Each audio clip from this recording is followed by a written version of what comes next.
Welcome back. You are safe here. The world outside fades, and the evening feels like a warm blanket. In this gentle quiet of St. Mary Mead, Miss Marple waits her kind eyes, seeing what others cannot. In the quaint village of St. Mary Mead, where lavender fields bloom like a purple dream, a shocking discovery shatters the peace-wealthy businessman Arthur Harrington lies dead among the fragrant blooms, poisoned by a deadly sip from his own thermos. Enter Miss Jane Marple, the unassuming elderly sleuth with a mind sharper than her knitting needles, unraveling a web of deceit involving a glamorous widow, a shadowy London associate, and whispers of a long-lost first wife who might not be dead after all. But as alibis crumble and blackmail letters surface, a chilling twist emerges. The killer's signature lavender sprig hides a betrayal so intimate it could destroy everything. Was it jealousy, greed, or a secret marriage that sealed his fate? Hold your breath. The truth will twist your heart before the final knot is tied. Joan's face paled. What do you mean? Is he hurt? Tom gasped for breath, his hands trembling. Worse than hurt, ma'am. I think he's dead. Found him just now, face down among the blooms. No breath, no pulse. You must come send for the doctor. The police, Miss Marple, composed as ever, placed a steadying hand on Joan's arm. Calm yourself, Mr. Pierce. Joan. Run to the hall and telephone for Dr. Haydock and Constable Pauk. I'll go with Tom to the field. Best not to leave the scene unattended. Joan hesitated, then nodded and hurried off. Miss Marple followed Tom. Back toward the fields, her steps measured but purposeful. The lavender enveloped them as they entered the rows, the plants brushing against their skirts with a soft rustle, releasing bursts of fragrance that now seemed oddly cloying. There, in a small clearing near the edge, lay Arthur Harrington, his body sprawled awkwardly, one arm flung out as if reaching for something just beyond grasp. His face was twisted in a rictus of pain, a faint froth at the corners of his mouth, and his eyes stared sightlessly at the sky.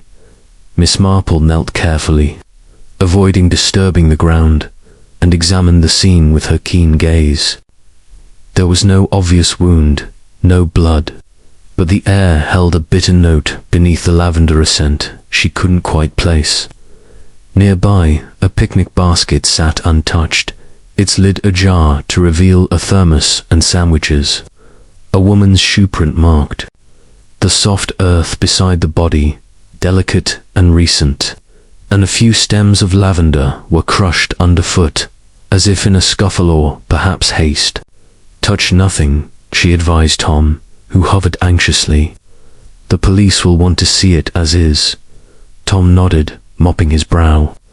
I was checking the far rows when I saw him. Thought he'd fainted at first, but Lord, miss, who could have done this? Miss Marple rose, dusting her hands. That's for the authorities to determine. But tell me, Mr. Pierce, did Mr. Harrington have any visitors today? Or enemies that you know of? Tom shifted uncomfortably. Visitors, not that I saw, but enemies. Well, old Symmington's been sore about the sale, and Mrs. Harrington, she and the master had words last night, loud ones, about money or summit. But that's marriage, ain't it? Before Miss Marple could probe further, voices approached Dr. Haydock, striding briskly with his black bag, followed by Constable Pauk, red-faced and official. Joan trailed behind, her expression worried. Dr. Haydock knelt by the body, his examination quick and professional. Dead, all right. A couple of hours, I'd say. Looks like poison. Those symptoms suggest something cardiac, but exaggerated. Digitalis, perhaps. He was on a low dose for his heart, but this is overdose territory. Constable Polk scratched his head. Murder then. Blimey, I'll have to call in Inspector Slack from the county. As the men conferred, Miss Marple stepped back, her mind racing. Poison subtle, intimate. It reminded her of that case with the village nurse and the tonic bottles, where jealousy had brewed a deadly draught, and the shoe print Lydia's, or Geraldine's. The picnic basket hinted at a planned meeting. Perhaps, Joan whispered. Aunt Jane, this is dreadful. Who could have... Miss Marple patted her hand. Human nature, my dear. It hides in the most unexpected places, like weeds in a flower bed. The afternoon wore on as more villagers gathered at the field's edge. Murmuring in shock, Mrs. Bantry arrived, her party plans forgotten, clucking like a hen. Poor Arthur, and Lydia, someone must tell her. Inspector Slack appeared shortly after, his manner efficient and slightly pompous, as was his way. He questioned Tom, then turned to Miss Marple with a sigh. You again, Miss Marple, always in the thick of it. She smiled serenely. Merely a visitor, Inspector. But if I may observe... He waved a hand. Observe, away. But leave the detecting to us. Yet, as the body was covered and the scene secured, Miss Marple noted the details. The thermos cap loose, a faint stain on Harrington's cuff, and a letter protruding from his pocket half-torn, with a London postmark. The sun dipped lower, casting long shadows over the lavender, turning the purple to indigo. The village, so peaceful that morning, now buzzed with unspoken suspicions. Miss Marple walked back with Joan, her thoughts churning. This was no random act. It was personal, calculated. And in St. Mary Mead, secrets had a way of blooming, like the fields themselves. As they reached the cottage, Joan said, "The garden party. It'll be cancelled, surely." Miss Marple nodded. "Perhaps, but life goes on, my dear. And so does the unraveling of truths." Inside, she picked up her knitting once more, the needles clicking as if nothing had happened. But her mind was far from idle, piecing together the fragments of the Datha shouts, the scents, the shadows in people's eyes. The evening brought a hush to the village, broken only by the distant call of an owl. Lydia Harrington, informed by the constable, had retired to her manor in hysterics. Attended by her maid, Dr. Haydock prescribed sedatives, muttering about shock. Old Symmington, at the pub, raised a glass to justice, his tone ambiguous. Geraldine, at the vicarage, wept into her handkerchief, claiming innocence of any impropriety. Miss Marple sat by the window, watching the stars emerge. "A body in the lavender," she murmured. "How poetic and how revealing." The chapter of that summer day had closed, but the story was just beginning. Chapter 1. The Scent of Summer. In the serene village of St. Mary Mead, nestled amid the rolling hills of the English countryside, where the lanes twisted like forgotten ribbons, and the cottages huddled together as if sharing secrets, the summer sun cast a golden haze over everything. It was the kind of place where time seemed to linger, reluctant to hurry on, and where the inhabitants moved with the unhurried grace of those who had known each other all their lives, or at least pretended to. The air was thick with the perfume of blooming gardens, but nothing quite matched the intoxicating allure of the lavender fields that stretched out beyond the village proper. A vast expanse of purple waving gently in the breeze, like a sea of amethysts under the sky. Miss Jane, an elderly spinster of indeterminate age, though her sharp blue eyes and the faint lines of wisdom around them suggested she had seen more than her share of the world's folly, sat in the sunlit drawing room of her niece's cottage. The cottage itself was a charming affair, with climbing roses framing the windows and a thatched roof that dipped low like a benevolent eyebrow. Miss Marple's hands, delicate yet steady, moved with rhythmic precision over her knitting, the needles clicking softly, a sound as comforting as the ticking of a grandfather clock in a quiet hall. She was working on a baby's jacket, pale blue, wool that looped and purled under her fingers, though she had no immediate baby in mind. It was simply something to occupy her hands while her mind wandered freely. Her niece, Joan West, a woman in her early 40s, with the practical air of one who managed both a household and a modest career as an artist, entered the room carrying a tray laden with tea things. The china was fine, though not ostentatious Wedgwood, inherited from Joan's late mother, and the scones steamed gently, their golden tops glistening with a touch of butter. "Aunt Jane," Joan said, setting the tray down on the low table with a clatter that betrayed a slight haste. "You really must try these. Mrs. Bantry sent them over, fresh from her kitchen at Gossington Hall. She's in a flurry about tomorrow's garden party, as you can imagine." Miss Marple looked up, her expression mild and inquiring, though there was a glint of amusement in her eyes. She had a way of observing people that made them feel both comforted and slightly exposed, as if she could see the small inconsistencies in their stories without ever needing to point them out. "How very kind of Dolly Bantry," she replied, her voice soft and precise, with the faint trace of an accent that spoke of genteel upbringing.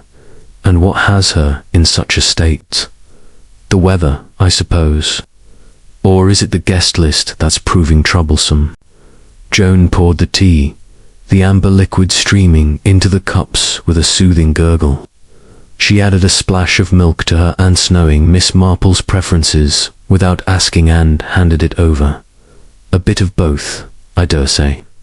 The forecast promises sun, but you know how changeable it can be. And then there are the Harringtons, the new people at the manor. Mr. Arthur Harrington bought the old Symmington farm last year, turned it into that Lavender enterprise. It's all the rage now, exporting to London perfumers and the like.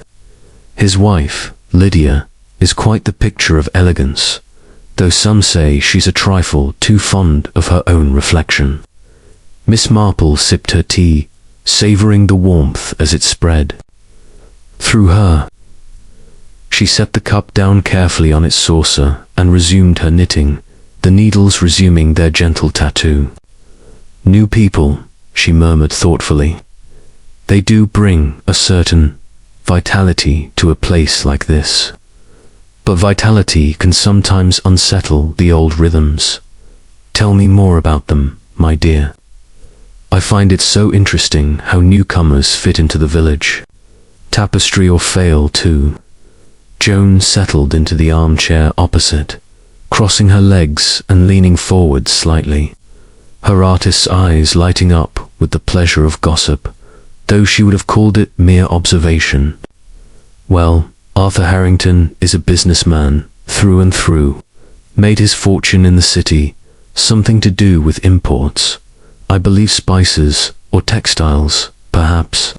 He's in his 50s, I'd say, with that ruddy complexion that comes from good living and perhaps a touch too much port. He's thrown himself into the lavender with enthusiasm.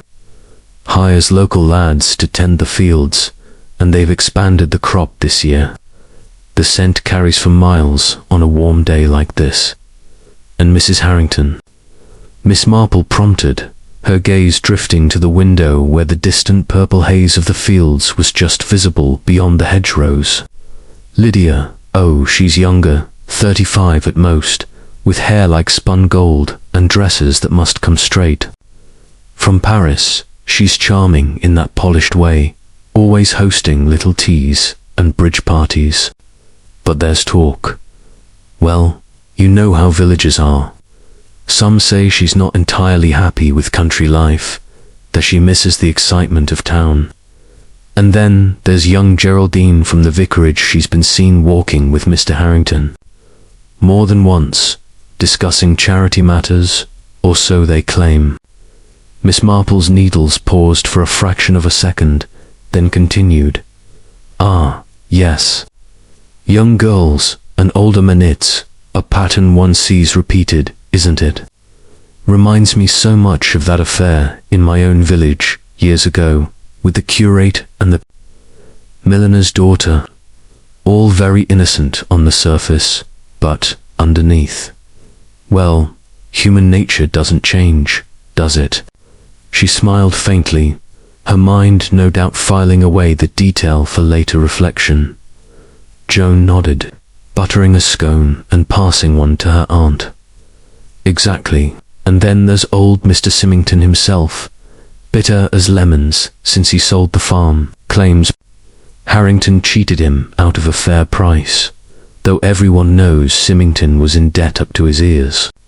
He's been grumbling at the pub about it, saying Harrington's success is built on stolen ground.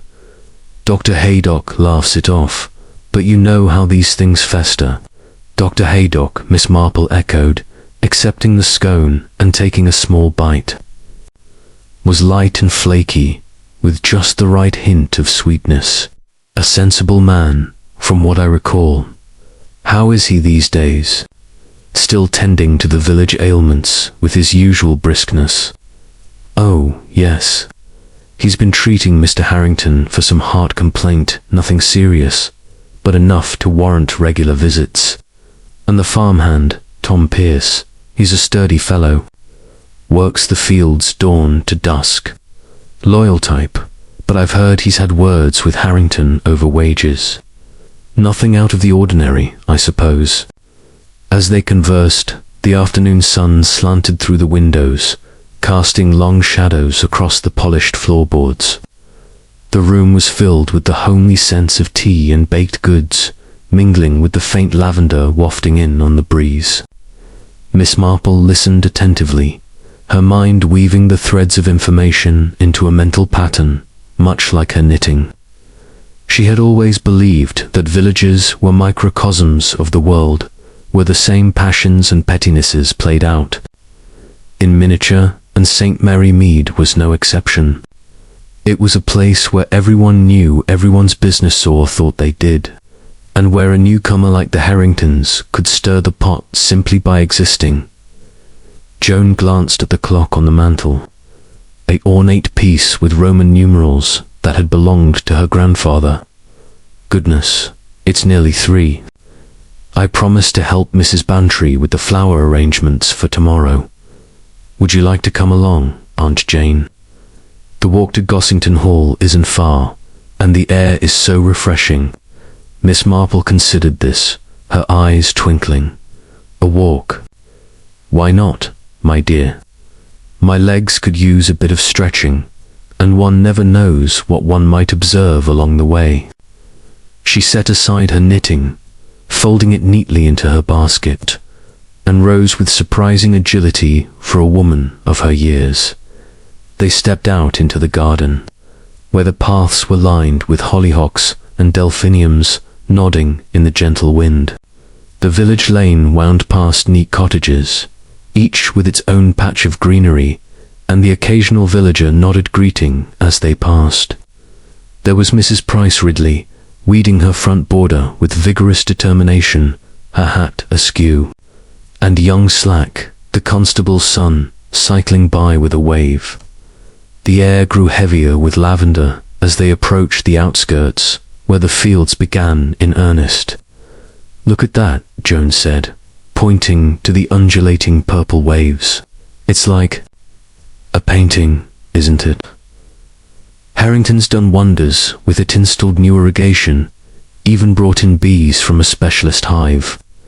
Miss Marple nodded, but her attention was caught by a figure in the distance, moving among the rows.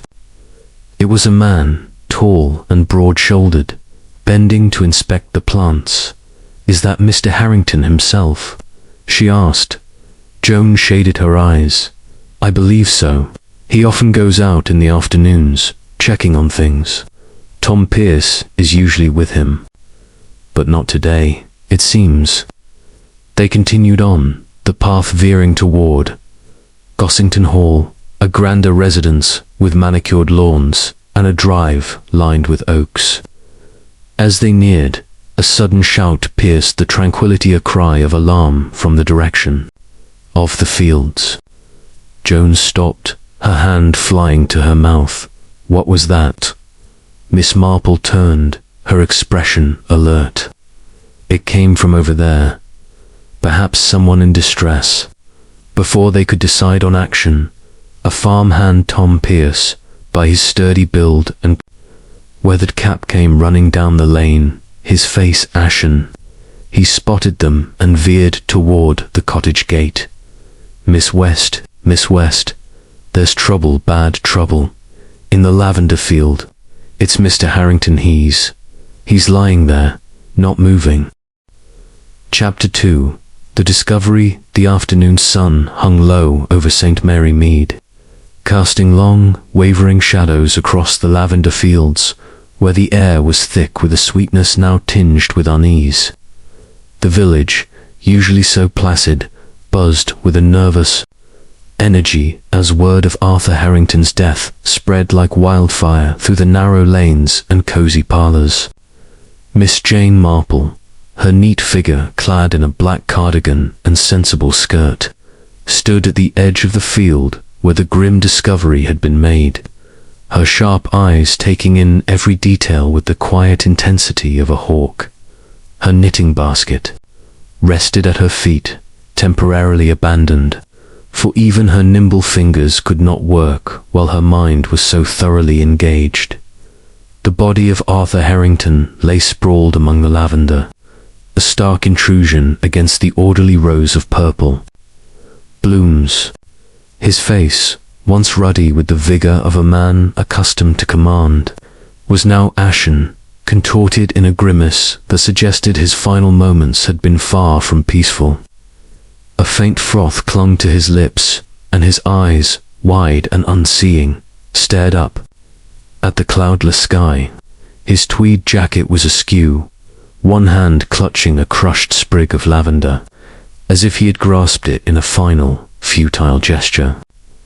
Nearby, a picnic basket sat incongruously, its contents a thermos, a few sandwiches wrapped in waxed paper, and a folded napkin untouched, as if the meal had been planned but never begun.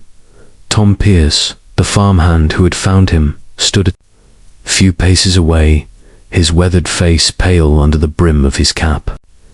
He shifted his weight from one foot to the other, his hands twisting the cap as if it could absorb his anxiety.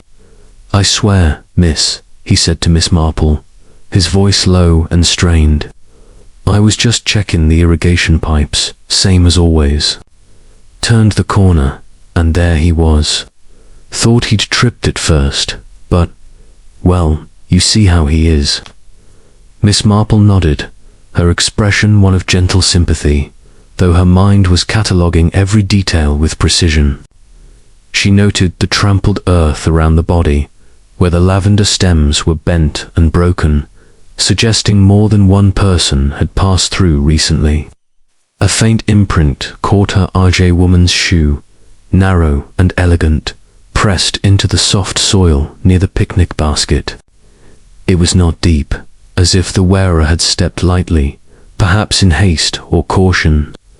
The thermos, she observed, had a loose cap, and a faint damp patch on the ground suggested a spill. Most curious of all was the bitter undertone in the air, barely discernible beneath the overpowering lavender, a scent that pricked at her memory, though she could not yet place it. Poor Mr. Harrington, she murmured, almost to herself. Such a shocking end. Did you see anyone else about, Mr. Pierce? Anyone who might have been with him? Tom shook his head vigorously. No one, miss. The field was quiet as a church this afternoon. Mr. Harrington came out after lunch, said he wanted to check the crop himself. He was particular about it, always fussing over the yield.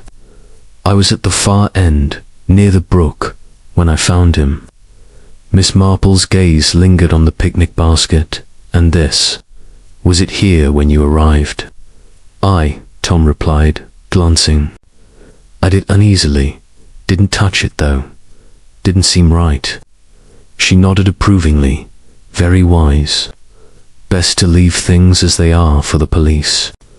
As if summoned by her words, the sound of footsteps announced the arrival of Constable Pock, puffing slightly from his hurried trek from the village. Behind him came Dr. Haydock, his black medical bag swinging at his side, his face set in a frown of professional concern. Joan West followed, her expression a mix of worry and curiosity, her artist's eye darting about as if sketching the scene in her mind. Dr. Haydock knelt beside the body, his movements brisk but careful. He examined Harrington's face, lifted an eyelid, and checked the pulse at the wrist, though it was clear there was no hope. Dead, no question, he said, his voice clipped. 2, perhaps 3 hours. The frothing and the rigidity suggests poison, something fast-acting. Digitalis, I'd wager, given his heart condition. I prescribed a small dose for him, but this looks like far more than therapeutic. Constable Poke, a sturdy man with a mustache, that seemed to bristle with authority, scribbled in his notebook. Poison, eh? That's a nasty business. Murder, then, too early to say, Dr. Haydock cautioned, standing and dusting his knees. Could be an accident overdose, perhaps. Though how he got such a dose, ... He trailed off, glancing. At the picnic basket, Miss Marple, standing a little apart, watched the exchange with keen interest. She noted the doctor's hesitation, the way his eyes flickered to the thermos. Poison, she thought, was such a personal method requiring knowledge of the victim, access to their habits. It reminded her of a case years ago in St. Mary Mead, when a chemist's assistant had tampered with a tonic, all for a grudge over a lost promotion. She bent slightly, peering at the ground without moving closer, and saw a faint stain on her cuff, a brownish mark, not unlike tea or coffee, but with an odd sheen. Inspector Slack will need to be informed, Poke said, snapping his notebook shut. This is beyond me. I'll secure the scene and fetch him from the county station.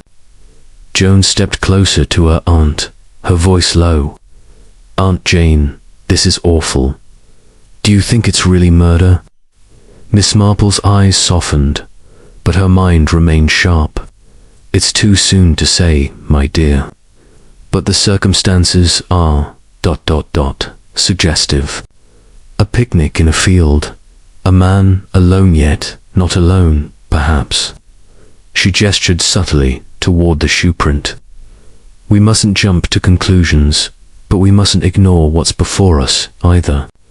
As Pock cordoned off the area with string and stakes, villagers began to gather at the field's edge, drawn by the invisible pull of tragedy. Mrs. Ridley, her gardening gloves still on, whispered loudly to her neighbor about newcomers, bringing trouble. Young Slack, the constable's son, hovered on his bicycle, wide-eyed. Even old Mr. Symmington appeared, his gaunt frame leaning on a stick. His eyes narrowed as he stared at the scene. Miss Marple observed them all, her mind weaving a tapestry of possibilities. She recalled Tom's mention of Harrington's argument with his wife, Lydia, the previous night. And there was Geraldine, the vicar's daughter, whose name had surfaced in Joan's gossip about village whispers. Then there was Symmington, nursing a grudge over the sale of the farm, and Dr. Haydock himself, had he been entirely forthcoming about Harrington's medication. The inspector arrived within the hour, his motor car kicking up dust on the lane. Inspector Slack was a man of middle years, with a brisk manner and a tendency to underestimate the villagers, particularly the elderly spinsters among them. He greeted Miss Marple with a sigh that suggested both recognition and exasperation. "Miss Marple, out for a stroll, I suppose." "Merely accompanying my niece, Inspector," she replied, her tone mild but her eyes twinkling with something he couldn't quite read. "Such a tragedy. Poor Mr. Harrington." Slack grunted, turning to Dr. Haydock. "What's the word, Doctor? Poison, you say?" "Likely," Haydock replied. "Digitalis, from the symptoms. But we'll need the post-mortem to confirm. I've taken a sample from the thermos, smells off. Could be the source." Slack crouched by the picnic basket, careful not to touch it. "Whose was this?" "Harrington's." Tom Pierce spoke up. "He brought it out, sir. Said he was planning a quiet lunch while he worked. Didn't mention no one joining him." Miss Marple's gaze drifted to the letter in Harrington's pocket, now visible as Slack adjusted the jacket. The edge bore a London postmark, and the paper was creased, as if hastily stuffed away. She made no comment, but filed the detail away, thinking of a case from her youth where a letter had been the key to a blackmail scheme gone wrong.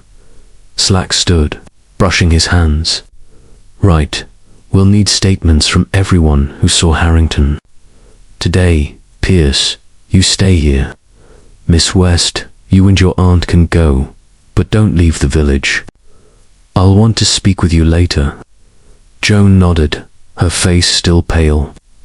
As they turned to leave, Miss Marple paused, glancing back at the body. The crushed lavender sprig in Harrington's hand seemed out of place, not torn from the surrounding plants, but fresh, as if deliberately placed. "Curious," she murmured, so softly only Joan heard. They walked back to the cottage in silence, the lavender's scent now heavy with the weight of what they'd seen. Inside, Joan sank into a chair, her hands trembling slightly. "Aunt Jane, do you think it was deliberate? Poison, I mean?" Miss Marple picked up her knitting, the needles resuming their rhythm. "Poison is rarely an accident, my dear. It requires intent, preparation, but whose intent?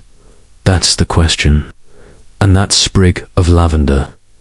It's almost as if someone wanted to leave a signature." She thought of Lydia Harrington, with her polished elegance and rumoured discontent. Of Geraldine, young and impressionable, caught in village gossip. Of Symmington, bitter over his lost land. And of the letter London, a city of secrets, reaching into this quiet village. As dusk fell, the village settled into an uneasy quiet, the lavender fields glowing faintly under the rising moon. Miss Marple sat by the window, her knitting a soft counterpoint to her thoughts. The discovery was only the beginning, and in St. Mary Mead, the truth had a way of hiding among the blooms. Chapter 3. The widow's grief. The sun had dipped below the horizon, leaving St. Mary Mead cloaked in the soft twilight that softened the edges of its cottages and cast the lavender fields in a silvery glow. At Harrington Manor, a grand Georgian house with ivy-clad walls and tall windows, the atmosphere was heavy with the weight of tragedy. The news of Arthur Harrington's death had reached his widow, Lydia, and the village was already abuzz with whispers of her reaction, some sympathetic, others tinged with suspicion.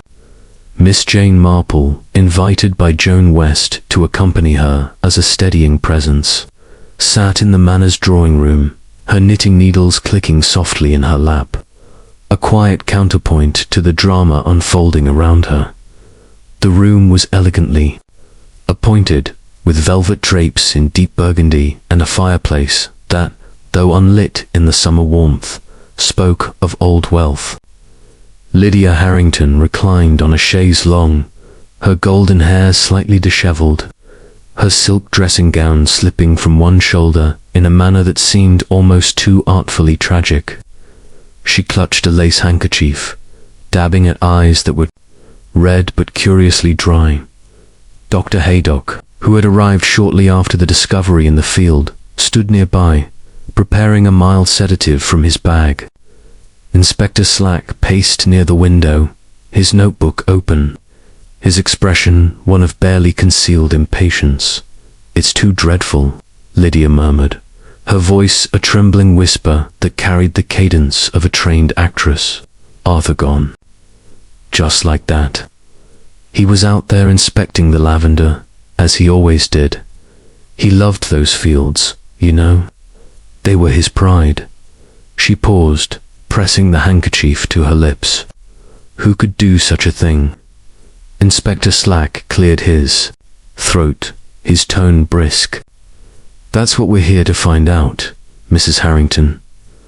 Can you tell us about his movements today? When did you last see him?" Lydia's gaze flickered, just for a moment, before she answered. "After lunch, around 1 o'clock, he said. He had business in the field, something about the irrigation system. He was always so particular about it. I stayed here, writing letters." She gestured vaguely toward a mahogany desk in the corner, where a neat stack of envelopes sat, one slightly askew, bearing a London postmark that caught Miss Marple's eye. Miss Marple seated in a backed chair near the fireplace, knitted quietly, her needles moving with the steady rhythm of a metronome. She observed Lydia's performance, for it was a performance. She thought with the practiced ease of someone accustomed to being watched. The widow's nails were manicured, unmarred by the toil of country life, and her gown, though artfully disarrayed, was of a quality that suggested recent expense. Miss Marple's mind drifted to a case from her youth, when a young bride had played the grieving widow to perfection, only to be undone by a single careless letter. And did he mention meeting anyone? Slack pressed, scribbling in his notebook. A friend, perhaps, or someone from the village. Lydia shook her head, her golden curls catching the lamplight. No, no one. Arthur was a private man in many ways. He liked his solitude in the fields, said it helped him think. She paused, then added, almost as an afterthought, though he did have that disagreement with Mr. Symmington, you know, about the sale of the farm. Arthur outbid him, and Symmington never forgave him. But surely that's not Slack's. Eyes narrowed. We'll look into it. Anyone else? Any enemies? Business rivals? Lydia hesitated, her fingers tightening on the handkerchief. Well, there's always gossip in a village like this. People talk about Arthur, about me. They say things about ... Well, about that girl, Geraldine, from the vicarage. But it's nonsense. Arthur was devoted to me. Miss Marple's needles paused, just for a fraction of a second, as she noted the slight tremor in Lydia's voice when she mentioned Geraldine. Devotion, she thought, was a word often used to cover cracks in a marriage, much like the vicar's wife in St. Mary Mead, who had sworn fidelity while hiding love letters in a hymn book. She glanced at the desk again, where the London envelope lay half-hidden under a blotter, its edge curling as if it had been handled repeatedly. Dr. Haydock handed Lydia a small glass of sedative, his manner professional but not without warmth. "Drink this, Mrs. Harrington. It'll calm your nerves. You've had a terrible shock." Lydia sipped delicately, her eyes fluttering closed for a moment. "Thank you, Doctor. You're so kind. Arthur always spoke highly of you, even if he didn't always follow your advice about his heart." Slack seized on this. His heart, was he unwell recently? Any changes in his condition? Dr. Haydock frowned slightly, as if weighing his words. He had a mild arrhythmia, nothing severe. I prescribed digitalis in small doses to regulate it. He was supposed to take it sparingly, but he wasn't always diligent. I warned him about overexertion, but he was stubborn always out in those fields. Miss Marple's mind ticked over this detail. Digitalis, the same poison Dr. Haydock had suspected at the scene. A prescribed medication, easily accessible, yet lethal in excess. She thought of a case in her village where a gardener had mistaken foxglove leaves for comfrey in a tea, with disastrous results. The manor's gardens, she recalled from her walk, were lush with foxgloves, their pink bells nodding near the lavender fields. As Slack continued his questions, Miss Marple's attention wandered to the room's details. A photograph on the mantel showed Arthur and Lydia on their wedding day. She radiant in white, he beaming with proprietary pride. But there was another frame, smaller, tucked behind a vase, showing a younger Lydia with a man whose face was unfamiliar, sharp-featured with a smile that seemed more calculating than warm. A brother, perhaps, or something else.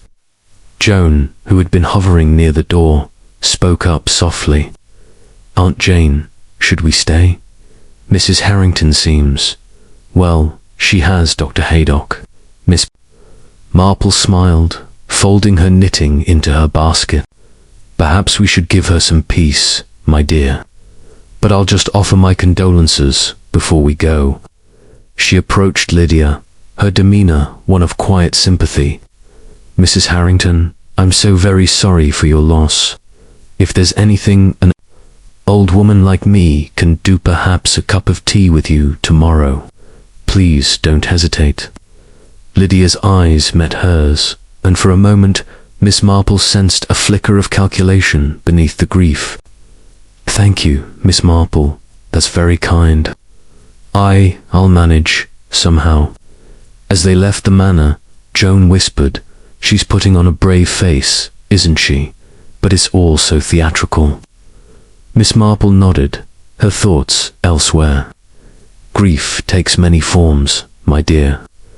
But some are more practiced than others. That letter on the desk, for instance, it's not the sort one leaves lying about unless one wants it seen." They walked back through the village, the night air cool and fragrant with the distant lavender.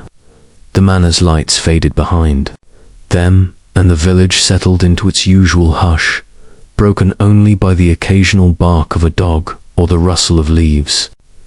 At the cottage, Joan lit the lamps, casting a warm glow over the familiar room. "Do you think Lydia knows more than she's saying?" Joan asked, pouring a fresh pot of tea. Miss Marple settled into her armchair, retrieving her knitting. "Think, my dear, that everyone knows more than they say. It's only a matter of what they choose to reveal and when. That shoe print in the field, for instance. It wasn't Lydia. She wears heels too high for such soft earth. But Geraldine. Now, ... her shoes might match." Joan's eyes widened. "You think Geraldine was there?" "I think," Miss Marple said, her needles clicking, "that we must wait and see. People are like tapestries, pull one thread, and the whole pattern shifts." As the clock struck 9, the village seemed to hold its breath, waiting for the next revelation. Miss Marple's mind, however, was already at work, piecing together the fragments, the London letter, the foxgloves, the staged grief, and the lavender sprig that seemed to whisper of something more than a simple murder. Chapter 4. Suspects emerged. The morning sun-bathed St. Mary Mead in a golden glow, its rays filtering through the leafy canopy of ancient oaks and dappling the manicured lawns of Gossington Hall. The air was warm, heavy with the scent of roses, and the distant hum of bees in the lavender fields beyond the village. Despite the grim discovery of Arthur Harrington's body the previous day, the garden party at the Bantry's estate proceeded, a testament to Mrs. Dolly Bantry's unyielding belief in the restorative power of social ritual. The mood, however, was far from festive. Guests moved in subdued clusters, their voices hushed, their glances sharp with curiosity and suspicion. It was the kind of atmosphere where secrets seemed to hover just beneath the surface, waiting for a careless word to set them free. Miss Jane Marple sat in a cushioned wicker chair beneath a sprawling oak, her small, neat figure almost lost in the dappled shade. Her black hat, adorned with a single feather, shielded her sharp blue eyes as they roamed the gathering, noting every gesture, every flicker of expression. In her lap, her knitting a pale blue baby's jacket, though no baby, was in immediate prospect, with the steady rhythm of her needles, their soft clicking a counterpoint to the murmur of conversation. Joan West, her niece, stood nearby, balancing a plate of cucumber sandwiches and a glass of lemonade, her artist's eye scanning the scene as if to capture it on canvas. "Aunt Jane," she whispered, leaning close, "it feels wrong, all this gaiety after what happened." But Mrs. Bantry said cancelling would only stir more gossip. Miss Marple's lips curved in a faint, knowing smile. "Dolly is wise in her way, my dear. People talk most freely when they think they're unobserved, and a garden party is the perfect stage for such revelations. One sees so much in the way a person holds their glass or avoids another's eye." Her needles paused briefly as she glanced toward the refreshment table, where a cluster of villagers stood, their voices low but animated. The lawn was a tapestry of familiar figures, each a thread in the complex weave of St. Mary Mead's social fabric. Colonel Bantry, his face ruddy from the sun and perhaps a touch of sherry, stood by a trellis of climbing roses, regaling a small group with a tale of his military days in India.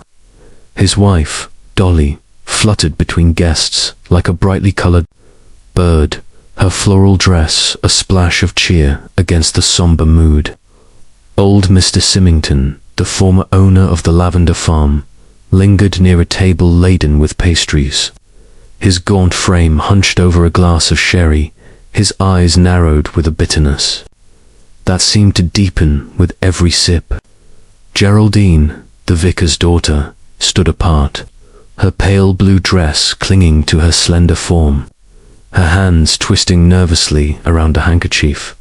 Dr. Haydock, his usual briskness softened by the occasion, chatted with a local farmer though. His gaze strayed often toward Harrington Manor, visible in the distance.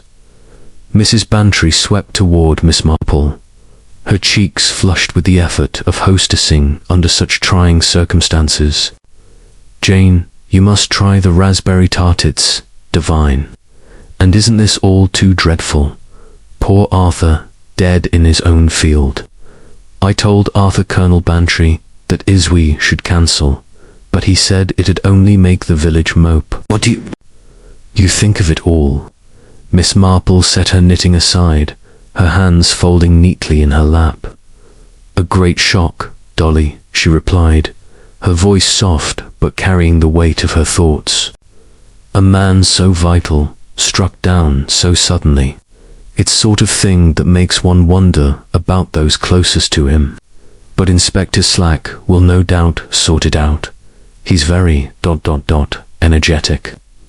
Mrs. Bantry snorted, adjusting her hat. "Energetic, yes, but he misses the forest for the trees. You know what I heard from Mrs. Price Ridley? She swears she saw Arthur Harrington whispering with that Geraldine girl at the church fete last month. Thick as thieves, she said, and not about hymenals either." Geraldine, standing just within earshot, overheard and spun around, her face flaming.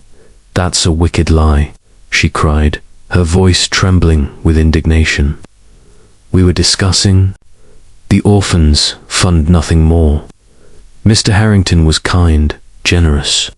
I'd never.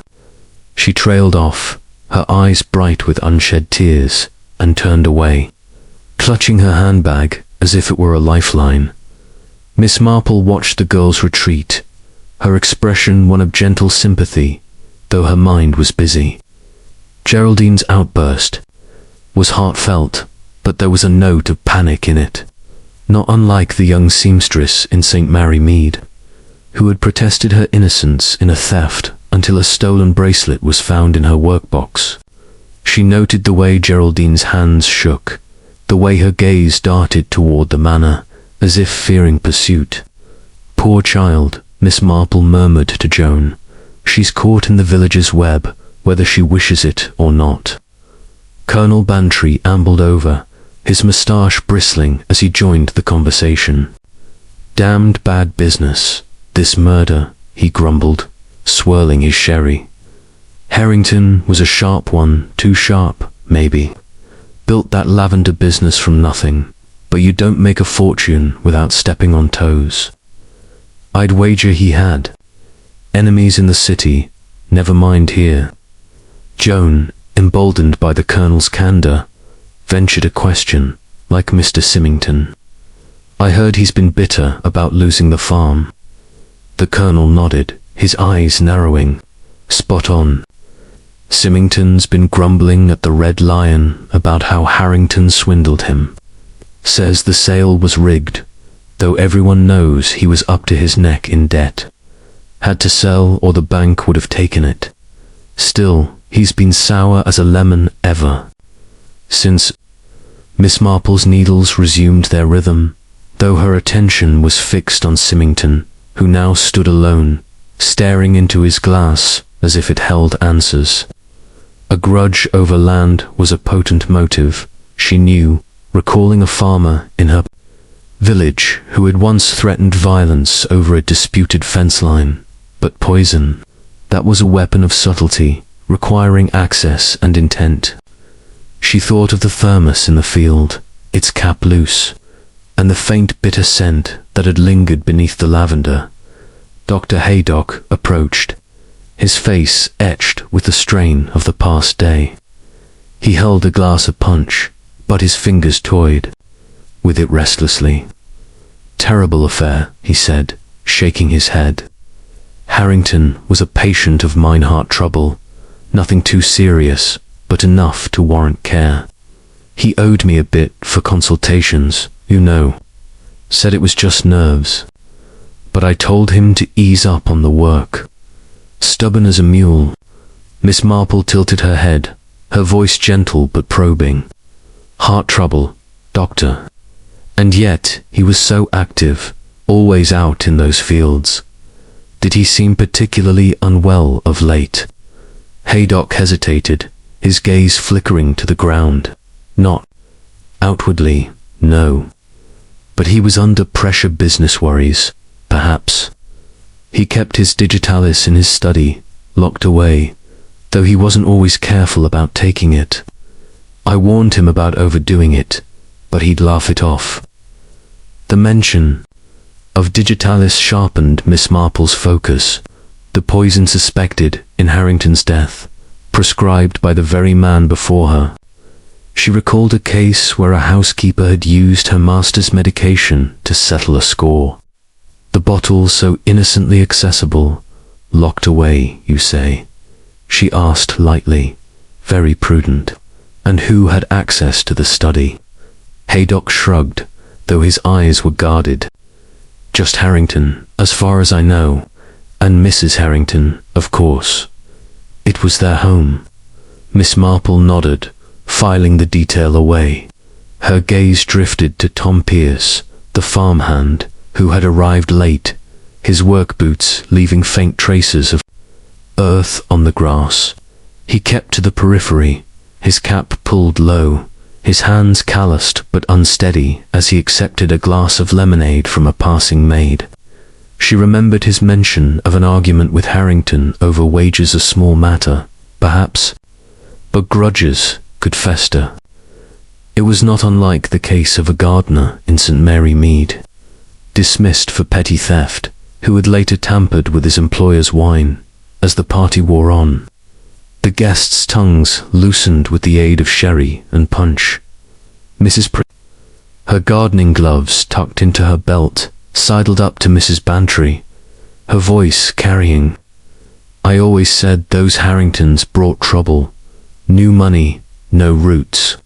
And that Lydia too glamorous for a village like this. I heard she was seen in London last month, dining with some mysterious gentleman." Miss Marple's ears pricked at this, her mind returning to the London postmark on the letter in Lydia's drawing room. A gentleman, perhaps the dark-haired man in the photograph she'd glimpsed, half hidden behind a vase. She made a mental note to inquire further, perhaps through Joan's connections at the post office. Geraldine, meanwhile, had retreated to a bench near the rose garden, where she sat with her head bowed, her handkerchief crumpled in her hands. Miss Marple watched her, noting the way she glanced toward the manor, then quickly away, as if afraid of being seen. The girl's agitation suggested more than village gossip, perhaps a secret she feared would come to light. The colonel, warming to his theme, lowered his voice. "You know, there's talk Harrington was mixed up in something shady before he came here. Imports, they say, but who knows what kind. Could be someone from his past, caught up with him." Miss Marple's needles paused, her mind racing. A past in trade, a sudden move to the country. A fortune built on lavender. It was the kind of story that often hid darker currents. She thought of a merchant in her village who had fled London after a scandal involving smuggled goods, only to find his past followed him as the sun climbed higher, casting long shadows across the lawn. A new figure appeared at the gate, a young man, unfamiliar to most, with sharp features and a city suit that stood out among the tweeds and cottons. He carried a small valise and scanned the crowd with an air of purpose. Mrs. Bantry, ever alert to newcomers, bustled over. "Good heavens, who's this? Not another policeman, I hope." The man introduced himself as Charles Ellis, a business associate of Harrington's, come from London to pay his respects. His smile was smooth, his manner polished, but Miss Marple noted the way his eyes lingered on Lydia's distant figure, now visible on the manor's terrace, where she stood in a black dress, accepting condolences. There was something in his gaze, calculation, perhaps, or recognition, that stirred Miss Marple's memory of the photograph. "A business associate," she murmured to Joan. "How interesting, and arriving so promptly after the tragedy." Joan frowned. "Do you think he's involved?" "I think," Miss Marple said, her needles resuming their dance, "that everyone here has a story to tell. The trick is finding which stories intersect." As the party began to disperse, Miss Marple rose, smoothing her skirt. She approached Geraldine, offering a kind smile. "My dear, you look quite pale. Would you like to walk with us back to the cottage? A little air might do you good." Geraldine hesitated, then nodded, her eyes wary. As they walked, Miss Marple chatted lightly about the weather, but her mind was elsewhere, piecing together the threads. Symmington's grudge, Geraldine's agitation, Haydock's guarded answers. And now this, Ellis, a stranger with a connection to Harrington's past. The lavender sprig, she thought, was no accident. It was a message, though to whom, she could not yet say. The twist came as they passed the village post office, where a clerk was sorting late mail. Miss Marple, with her knack for being in the right place, glimpsed a letter addressed to Harrington, postmarked London, but dated 2 days after his death. It was from Charles Ellis, requesting an urgent meeting. Why write to a dead man? Unless, she mused, the letter was meant to be found by someone else, back at the cottage. Joan poured tea, her hands still unsteady from the day's tensions. "Aunt Jane, it's all so tangled. Who could have done it?" Miss Marple settled into her armchair, her knitting a comforting weight in her lap. "Motives, my dear, are like seeds in a garden. They lie hidden until the right conditions bring them to light. That letter, now it's a seed that doesn't belong in this soil." As the village settled into evening, the lavender fields glowed. Under the fading light, their beauty a stark contrast to the darkness unfolding. Miss Marple's mind, sharp as her needles, was already at work, unraveling the web of suspects that had emerged under the summer sun. Chapter 5. The poisoned sleuth. The sun rose over St. Mary Mead with a clarity that seemed almost defiant, as if determined to banish the shadows cast by Arthur Harrington's death. The village, however, could not so easily shake off the unease that clung to its lanes like morning mist. The lavender fields, still fragrant and shimmering under the early light, now held a sinister allure, their beauty tainted by the memory of the body found among their rows. Miss Jane Marple, seated at the small breakfast table in Joan West's cottage, sipped her tea with her usual composure, her knitting resting beside her, a quiet companion to her thoughts. Her sharp eyes, framed by delicate spectacles, scanned the morning's post, though her mind was far from the mundane letters before her. Joan bustled in, her apron dusted with flour from an attempt at scones, her face still marked by the strain of the past 2 days. "Aunt Jane, the village is positively buzzing. They say the post-mortem results are in." Dr. Haydock was at the post office earlier, talking to Constable Pock. "It's poison, just as he thought." She paused, setting a plate of slightly uneven scones on the table. "Digitalis, from foxgloves. Can you imagine? Growing wild out there, right by the lavender." Miss Marple nodded, her expression serene but her mind alert. "Foxgloves are such deceptive plants, my dear. So lovely, yet so deadly in the wrong hands. It reminds me of a case in my own village years ago, when a young wife used foxglove tea to rid herself of a troublesome husband. The symptoms were much the same, frothing convulsions. But it takes knowledge to extract the poison properly." She reached for a scone, breaking it gently, her thoughts turning over the details of the scene in the field. The thermos, the shoe print, the lavender sprig. Inspector Slack arrived shortly after breakfast, his motorcar rattling into the lane with its usual urgency. He entered the cottage without ceremony, his notebook already open, his manner as brisk as ever. "Miss West, Miss Marple," he said, nodding curtly, "I've just come from the coroner. It's official digitalis poisoning, a massive dose. Enough to stop a heart in minutes. We're treating it as murder. I need to know if you saw anything else in that field. Anything at all." Joan shook her head, her hands twisting in her apron. "Nothing more than I told you, Inspector. It was all so sudden. Tom Pierce running up, then finding poor Mr. Harrington like that." Miss Marple, setting her tea down, spoke softly. "It was a shocking sight, Inspector. But I did notice the thermosit's cap was loose, and there was a damp patch nearby, and that sprig of lavender in his hand. It seemed oddly fresh, as if placed there after the fact." Slack's eyes narrowed, though his tone was skeptical. "Lavender, eh? Probably just grabbed it as he fell. But the thermos we've sent its contents for analysis. Smelled bitter," Haydock said, "likely the source of the poison." He turned to Joan. "You're sure no one else was about? No strangers? No villagers?" Joan hesitated, then shook her head again. "No one, as far as I saw. But the field's so open, anyone could have come and gone. Slack grunted, jotting a note.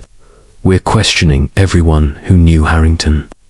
Starting with the farmhand, Tom Pierce. He handles the pesticides, might know a thing or two about poisons. Miss Marple's needles, retrieved from her basket, began their gentle rhythm. Pesticides, Inspector. Surely those are quite different from digitalis. But I suppose Mr. Pierce would know the fields well where the foxgloves grow, for instance. Slack gave her a sharp look, as if suspecting she was fishing for more than she let on. We'll see. I'm off to Harrington Manor. Now Mrs. Harrington's agreed to another interview. And that girl, Geraldine, from the vicarage, she's been cagey. Claims she was at tea with the vicar when Harrington died, but we'll check that. As Slack departed, Miss Marple and Joan decided to visit Harrington Manor under the pretense of offering condolences. The walk was pleasant, the lanes lined with blackberry bushes and the air heavy with the scent of late summer. The manor loomed ahead, its ivy-clad walls imposing yet elegant, its windows reflecting the morning light. Lydia Harrington received them in the same drawing room, now dimmed by drawn curtains, her black morning dress a stark contrast to her golden hair. She was composed, though her eyes were shadowed, and she held a cup of tea that had gone cold. Miss Marple, Miss West, she said, her voice soft but steady. How kind of you to call. It's all so overwhelming. The police, the questions. I keep thinking it's a nightmare I'll wake from. Miss Marple inclined her head, her expression one of gentle sympathy. It's a terrible loss, Mrs. Harrington. I couldn't help but overhear Dr. Haydock mention Mr. Harrington's digitalis prescription. Was it kept here, in the house?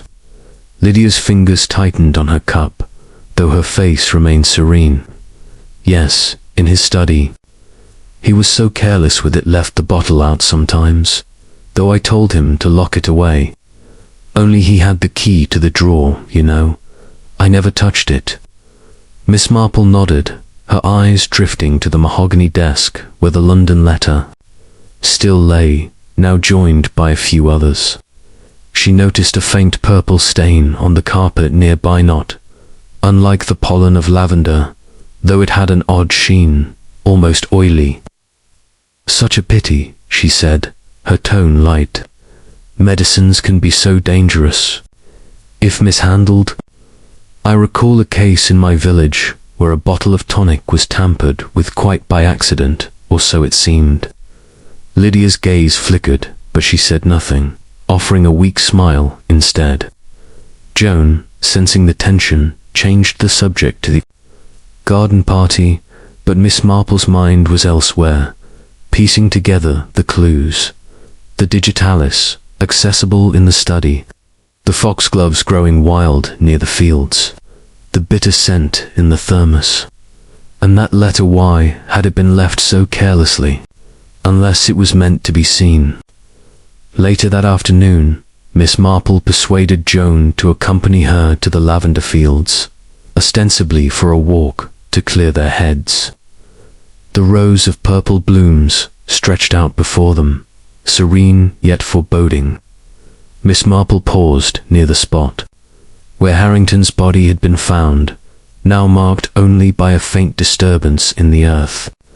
She bent, examining the ground, and noted a cluster of foxgloves growing just beyond the field, their pink bells nodding in the breeze.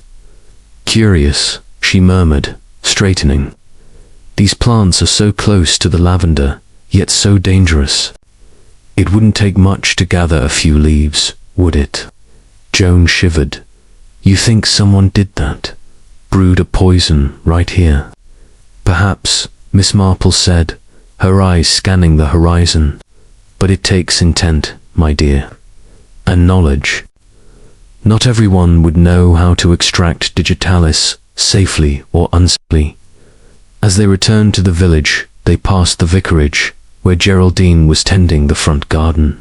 Her hands were busy with a trowel, but her face was pale, her eyes red-rimmed. Miss Marple paused, offering a kind word.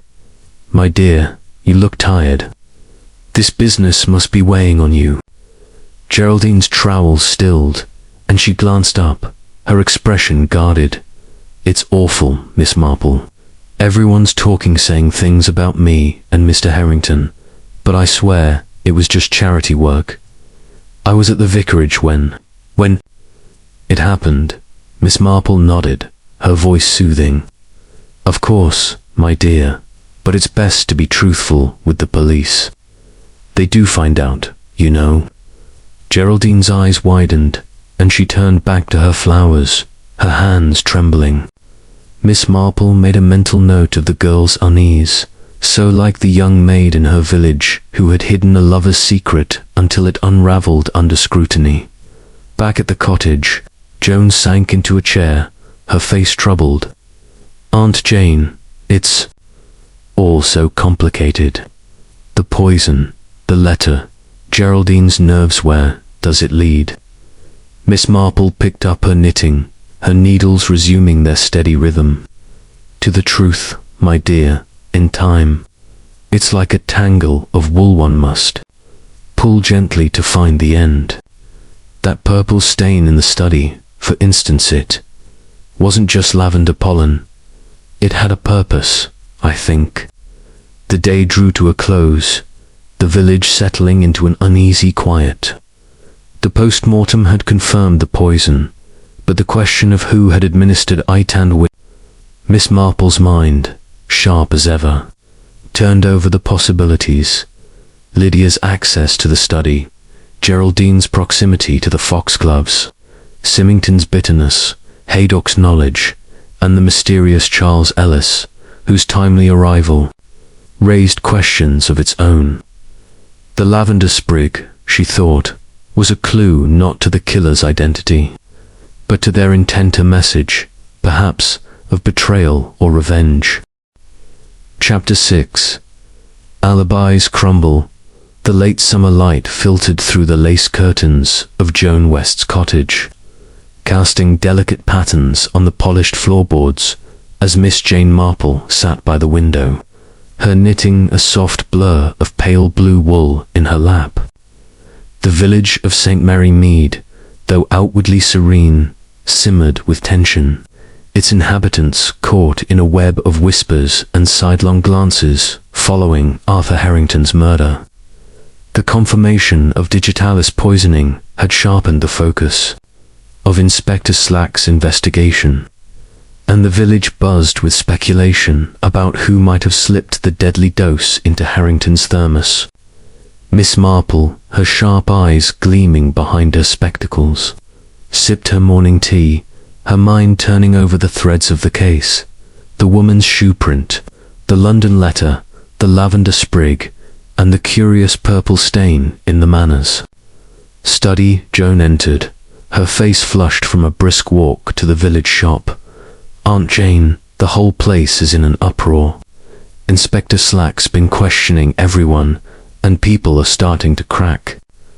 Geraldine was seen crying at the vicarage, and old Mr. Symmington nearly came to blows with a farmer at the Red Lion last night. It's as if the village is unraveling." Miss Marple set her teacup down, her expression serene but her mind alert. "People under pressure, my dear, often reveal more than they intend. It's like a poorly knit sweater, one tug, and the stitches come undone." "What exactly did you hear?" Joan settled into a chair, smoothing her skirt. "Well, Slack's been digging into alibis. Geraldine swears she was at the vicarage having tea with her father when Harrington died, but the vicar says she arrived late, out of breath, as if she'd been running. And Symmington claims he was in Much Benham buying supplies, but the shopkeeper only remembers seeing him in the morning, not at the time of the murder." Miss Marple's needles clicked softly, a rhythm that seemed to steady her thoughts. "Alibis, Joan, are like pie crusts, fragile and easily broken.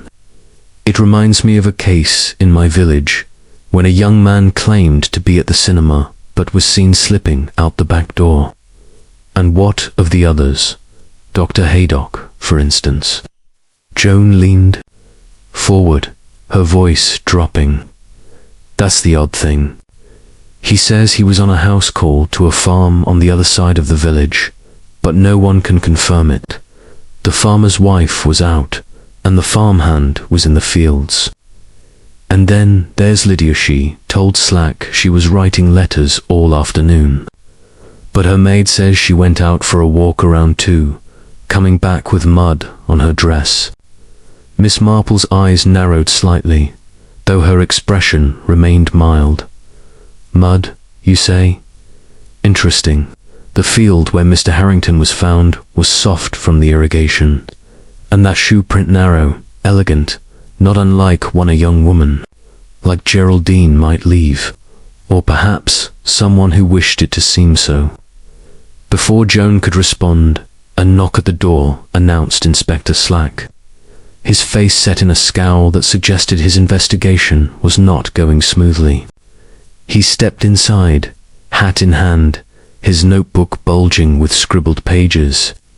"Miss West, Miss Marple," he said, his tone clipped. "I need to go over your statements again. We're narrowing down the timeline. Harrington died between 1 and 3, based on the post-mortem. Anyone you saw near the fields around then?" Joan shook her head. "No one, Inspector. Just Tom Pierce, when he came running to tell us." Miss Marple, setting her knitting aside, spoke softly. "The fields are quite open, Inspector, but there's a copse of trees near the brook where someone could linger unseen. Did you check for footprints leading away from the scene?" Slack's eyes flickered with irritation, though he made a note. "We did. Found a few, but nothing clear except that woman's print near the body. We're looking into Geraldine. She's admitted to meeting Harrington the day before. Says it was about investments. Rubbish, if you ask me. And Symmington's stories, shaky claims he was in town, but the timings don't add up." Miss Marple nodded, her mind turning over the details. Geraldine's meeting with Harrington, Symmington's questionable alibi, Haydock's unverified house call, and Lydia's muddy dress, all threads in a tangled skein. She recalled a case in St. Mary Mead where a woman's alibi had crumbled when her muddy shoes were found hidden in a cupboard, betraying her presence at a crime scene. "I wonder," she said, almost to herself, "if Mr. Harrington's thermos was prepared here in the village or brought from the manor. The maid might know." Slack grunted, clearly impatient with her musings. "We're checking the manor. Mrs. Harrington says she packed the picnic herself, but only with sandwiches and tea. If the poison was in the thermos, someone tampered with it after she left it in the study." As Slack departed, Miss Marple suggested a visit to the vicarage, ostensibly to offer Geraldine a kind word. The walk took them past the lavender fields, where workers were resuming their tasks under Tom Pierce's watchful eye. He nodded to them, his face grim, and Miss Marple noted a faint bruise on his knuckles, as if from a recent scuffle. "Poor man," she murmured to Joan. "He's carrying a burden, I think. Like that labourer in my village who fought with his employer over a trifling debt, only to regret it when the truth came out." At the vicarage, Geraldine was in the parlour, her hands twisting a damp handkerchief. Her eyes were red, her face pale, and she started when Miss Marple and Joan entered. "Oh, Miss Marple," she said, her voice trembling. "It's awful, all these questions. The police think I had something to do with it, but I didn't. I saw Mr. Harrington the day before, yes, but it was about investments, nothing improper." Miss Marple's tone was soothing, her eyes kind but piercing.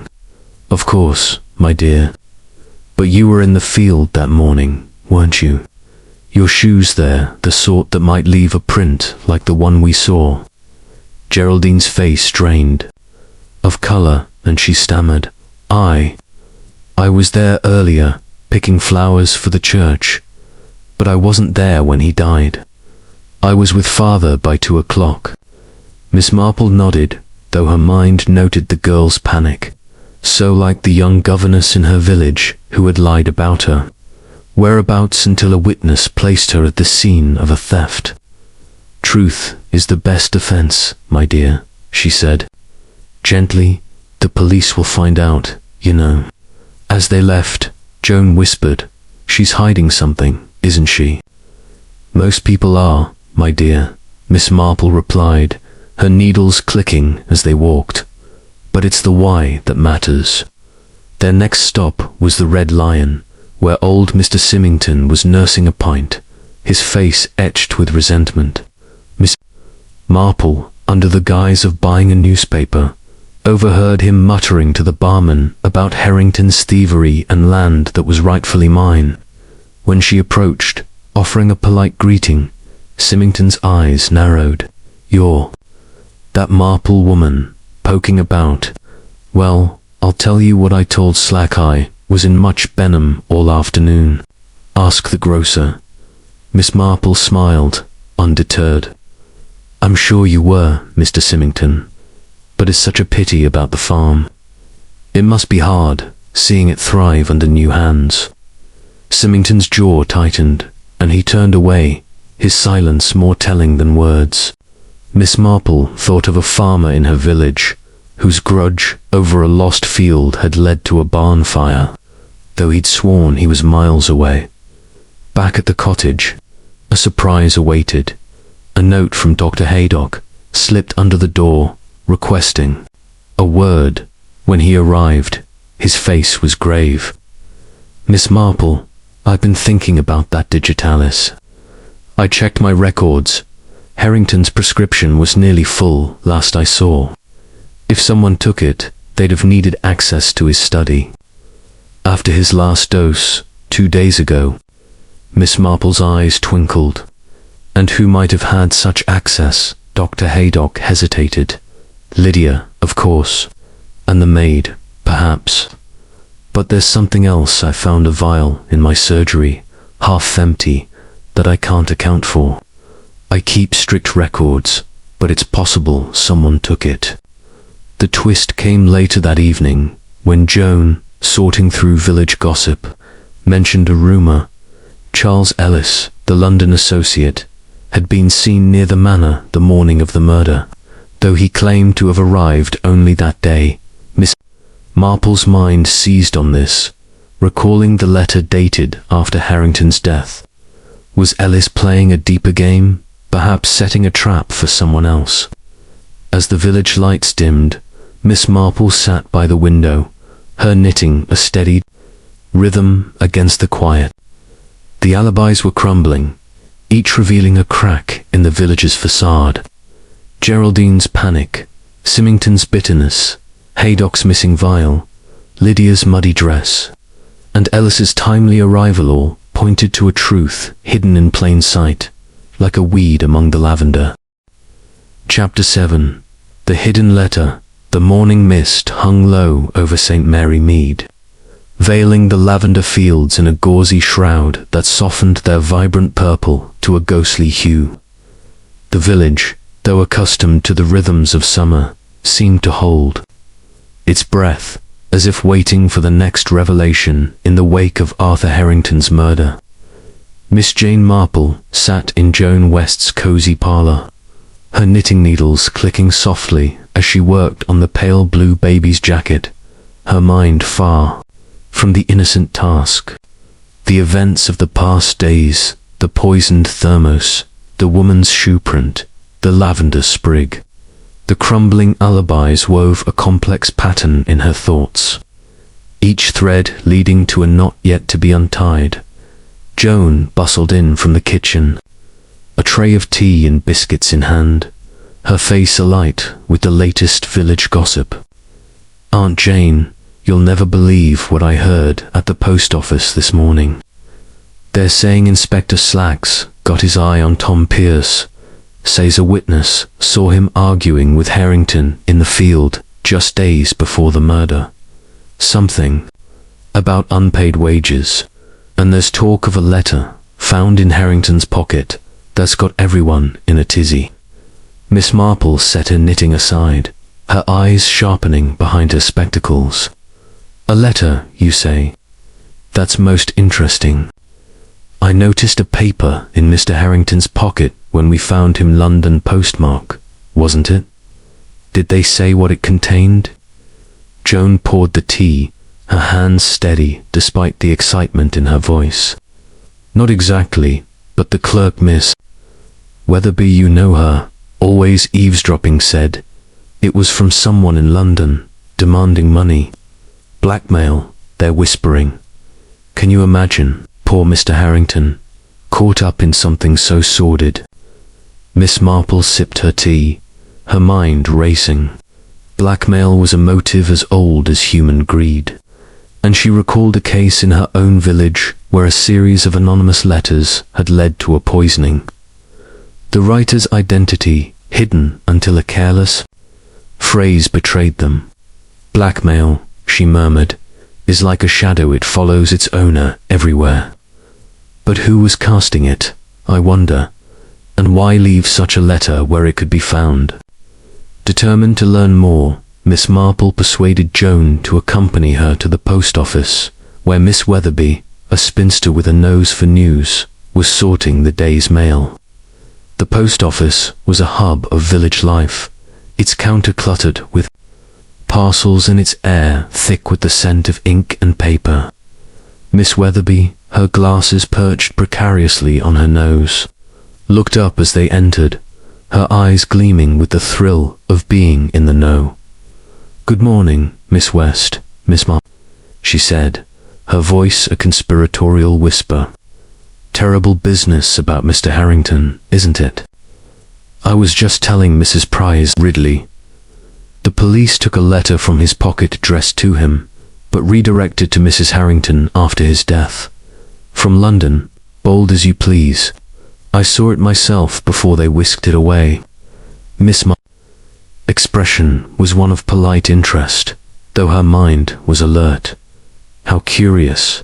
And did you happen to see what it said, Miss Weatherby? One does hear such rumours."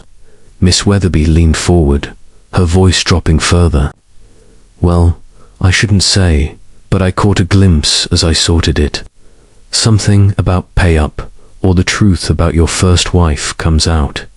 Can you believe it, a first wife? No one ever mentioned that before." Joan gasped, but Miss Marple's eyes merely twinkled. "A first wife," she repeated softly. "How very intriguing. And this letter, was it signed?" Miss Weatherby shook her head. "Not that I could see, but it was typed, not handwritten, which is odd, don't you think? Most blackmailers are so careful." Miss Marple nodded, filing the detail away. "A typed letter suggested premeditation. Perhaps someone with access to a typewriter rare, in a village like St. Mary Mead, but not unheard of." She recalled the typewriter in Harrington's study, glimpsed during her visit to the manor, and the faint purple stain on the carpet nearby. "Thank you, Miss Weatherby," she said, her tone warm but non-committal. "You've been most helpful." As they left the post office, Joan's eyes were wide. "A first wife, Aunt Jane, do you think?" "It's true, and who would know such a thing?" Miss Marple's needles resumed their rhythm as they walked, the click a steady counterpoint to her thoughts. "Secrets, my dear, have a way of surfacing, like roots breaking through the soil. If Mr. Harrington had a first wife, it might explain much: his move to the country, his wealth, even his murder. But we must be careful not to assume too much." Their next stop was the Red Lion, where Miss Marple hoped to glean more from the village's less guarded tongues. The pub was quiet in the late morning, its dark beams and polished bar a haven for gossip. Old Mr. Symmington sat in his usual corner, his pint half drunk, his face etched with the same resentment Miss Marple had noted at the garden party. She approached under the pretense of asking about a local charity, her manner disarming. "Good morning, Mr. Symmington," she said, her voice gentle. "I was just thinking of the Lavender farm such. A pity you had to part with it. Did Mr. Harrington ever mention his past to you? Business dealings, perhaps, or family?" Symmington's eyes narrowed, but he answered gruffly, "Harrington. Kept his cards close, that one. Talked big about his London days, importing this and that, but never specifics. I didn't trust him, swindled me out of my land. He did. If he had secrets, he deserved coming back to bite."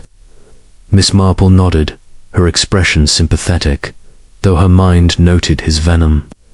She thought of a merchant in her village, whose past in smuggling had caught up with him when a former partner arrived with demands. Blackmail, she knew, often stemmed from such hidden histories as they left the pub. Joan whispered, "He's so bitter, Aunt Jane. Do you think he could have?" "Bitterness is a powerful motive," Miss Marple replied, "but poison requires more than anger. It requires opportunity and cunning." Their walk took them past Harrington Manor, where a police constable stood guard, a sign that slacks. Investigation was intensifying. Miss Marple paused, her eyes lingering on the manor's gardens, where foxgloves grew in abundance alongside the roses. She recalled Dr. Haydock's mention of a missing vial of digitalis from his surgery, and the typewriter in the study. The pieces were beginning to form a pattern, though not yet a picture. Back at the cottage, a surprise awaited, a visit from Charles Ellis, the London associate who had appeared at the garden party. He stood in the parlour, his city suit crisp. Despite the warmth, his sharp features softened by a practiced smile. "Miss Marple, Miss West," he said, bowing slightly. "I came to offer my condolences and to see if I could assist. Arthur was a dear friend, and I'm devastated by his loss." Miss Marple's eyes met his, her gaze mild but piercing. "How kind, Mr. Ellis. You knew Mr. Harrington well, I understand. From his London days, perhaps." Ellis nodded, though his smile faltered. "Yes, we worked together on various ventures and ports. Mostly, he was a shrewd businessman, but not without enemies. I warned him about mixing with the wrong sort, but he was stubborn." Miss Marple's needles paused, her mind seizing on his words. "Enemies, you say? Anyone in particular?" Ellis hesitated, then shrugged. "Business rivals, mostly. And there was talk of an old entanglement, a woman, perhaps. But Arthur never spoke of it." The mention of a woman sent a spark through Miss Marple's thoughts. The letter's reference to a first wife was no coincidence, she was sure. She recalled the photograph in Lydia's drawing room, the dark-haired man who might be Ellis himself. Was he the blackmailer, or merely a messenger? As Ellis left, Joan turned to her aunt, her voice low. "He's hiding something, isn't he? That talk of a woman, it's too close to the letter." Miss Marple nodded, her needles resuming their rhythm. "Indeed, my dear. But the letter itself is the twist. It was sent after Mr. Harrington's death, yet addressed to him. Why? To throw suspicion, perhaps, or to warn someone else." That evening, as the village settled into dusk, Miss Marple sat by the window, her knitting a steady companion. The hidden letter was a clue, not to the murder itself, but to the web of deceit surrounding it.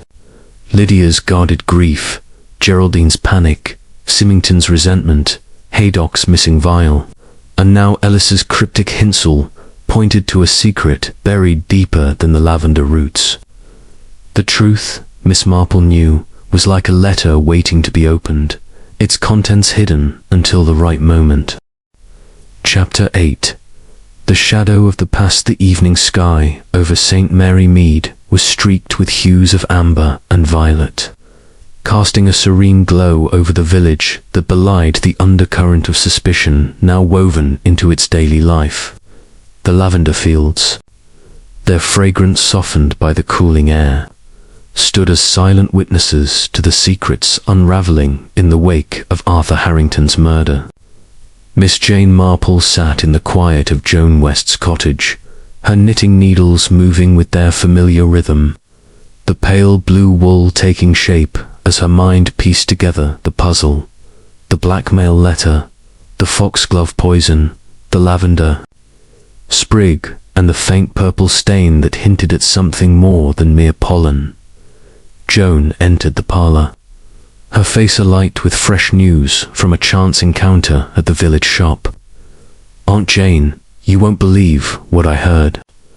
Mrs. Price Ridley was talking to the grocer, and she says Charles Ellis was seen near the lavender fields the morning of the murder, not just at the manor, but actually out by the brook where the foxgloves grow, and he was carrying something small bag, she said, like a chemist's vial."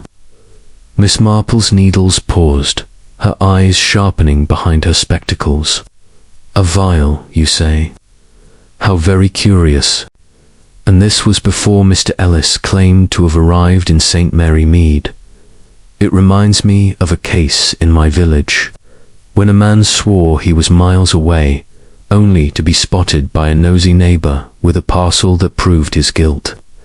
She set her knitting aside, her mind turning over the implications. Charles Ellis, with his smooth manners and London connections, was becoming a figure of increasing interest. Determined to pursue this lead, Miss Marple suggested a visit to Harrington Manor, where Lydia Harrington might shed light on Ellis's relationship with her late husband. The walk through the village was brisk, the lanes lined with late-blooming roses and the air heavy with the scent of approaching autumn. The manor's ivy-clad facade loomed ahead, its windows dark except for a single light in the drawing room, where Lydia received them with a weary grace. Her black morning dress was impeccable, but her eyes were shadowed, and her hands fidgeted with a pearl brooch pinned to her collar. "Miss Marple, Miss West," Lydia said, her voice soft but strained. "It's kind of you to call again. The police have been here all day, asking questions about Arthur's business dealings. I'm at my wit's end." Miss Marple inclined her head, her expression one of gentle sympathy. "It must be terribly trying, Mrs. Harrington. I couldn't help but hear about a visitor from London, Mr. Charles Ellis. Was he a close associate of your husband's?" Lydia's fingers stilled on the brooch, and for a moment her composure wavered. "Charles, yes. He and Arthur worked together years ago. Morts, you know, silks and spices. They had a falling out, I believe, over some deal gone wrong. Arthur didn't like to speak of it, but Charles came to pay his respects, or so he said." Miss Marple noted the hesitation, the slight tremor in Lydia's voice. It was not unlike the case of a widow in St. Mary Mead, whose nervous manner had betrayed her knowledge of her husband's shady past. "And did Mr. Ellis visit often?" she asked lightly. "I understand he was seen in the village recently near the fields, perhaps." Lydia's eyes widened, though she quickly masked her surprise with a sip of tea. I wouldn't know. He wrote to Arthur occasionally, but I never saw him here until after ... She trailed off, her gaze drifting to the mahogany desk, where the stack of letters still lay, the London postmark prominent. Miss Marple's eyes followed hers, lingering on the desk. "Those letters," she said, her tone conversational. "They must be a comfort, keeping his memory alive." Was there anything unusual about them? Business matters, perhaps. Lydia shook her head, too quickly, Miss Marple thought. Just business. I suppose I haven't had the heart to read them all. Arthur handled his own correspondence.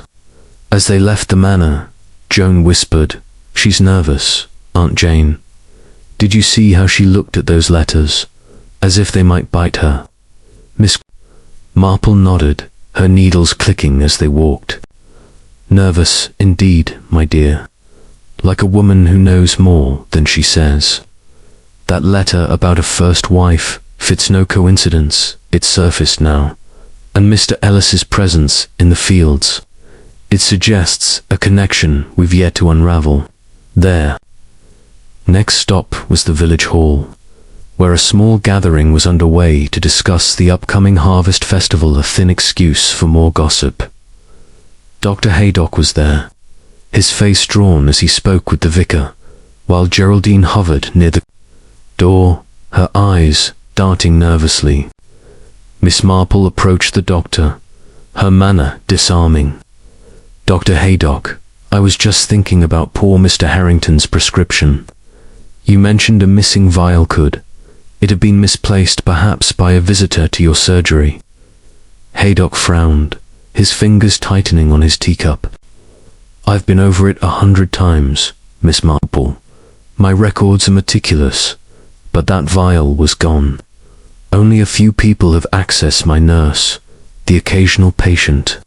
But I did see Charles Ellis in the village a day before he said he arrived. He stopped by asking about Arthur's health, said it was out of concern, but it struck me as odd." Miss Marple's eyes twinkled. "Odd, indeed.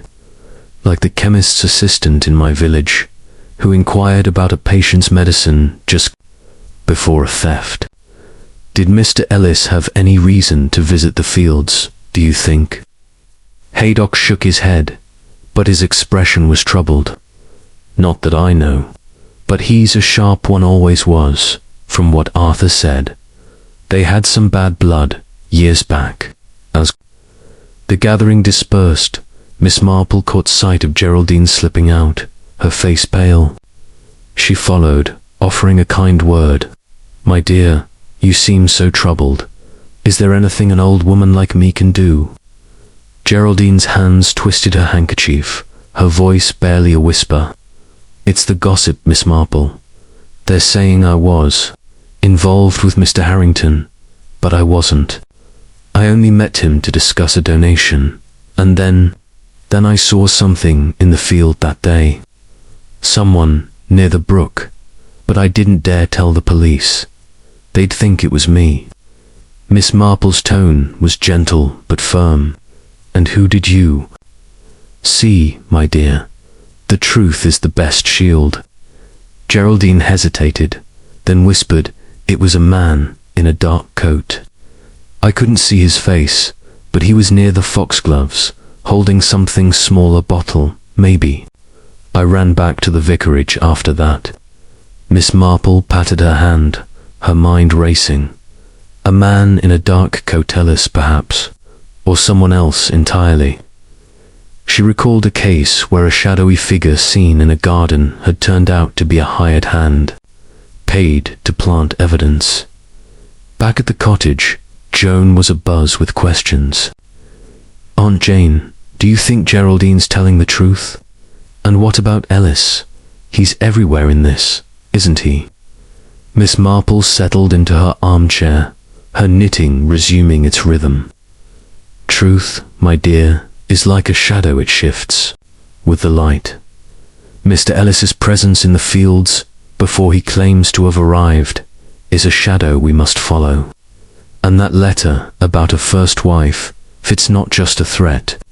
It's a key to Mr. Harrington's past." The twist came late that night, when a boy from the post office delivered a parcel to the cottage. A small, unmarked envelope slipped under the door. Inside was a single sheet, typed, addressed to no one. "The first wife lives.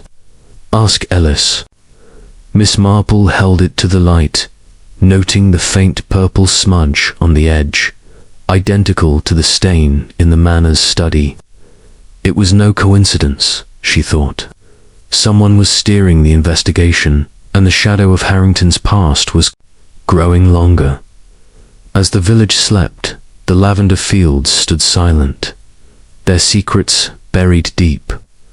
Miss Marple's mind, sharp as her needles, turned over the new clue: a living first wife, a man in the fields, and a letter meant to be found.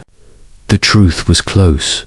She felt like a letter waiting to be opened. Chapter 9.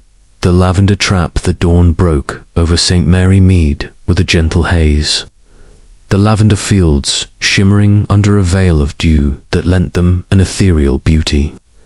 Yet the village's tranquility was a fragile facade, its inhabitants gripped by a quiet dread as the investigation into Arthur Harrington's murder deepened. Miss Jane Marple sat at Joan West's breakfast table, her knitting needles idle for once, her sharp eyes fixed on the mysterious note delivered the previous night. "The first wife lives?" asked Ellis, the faint purple smudge on its edge matching. The stain in Harrington Manor study was a clue that refused to be ignored. Her mind, ever nimble, wove together the threads of the case: the blackmail letter, the foxglove poison, the woman's shoe print, and the lavender spriggage, pointing to a truth hidden in the village's heart. Joan entered, her face pale.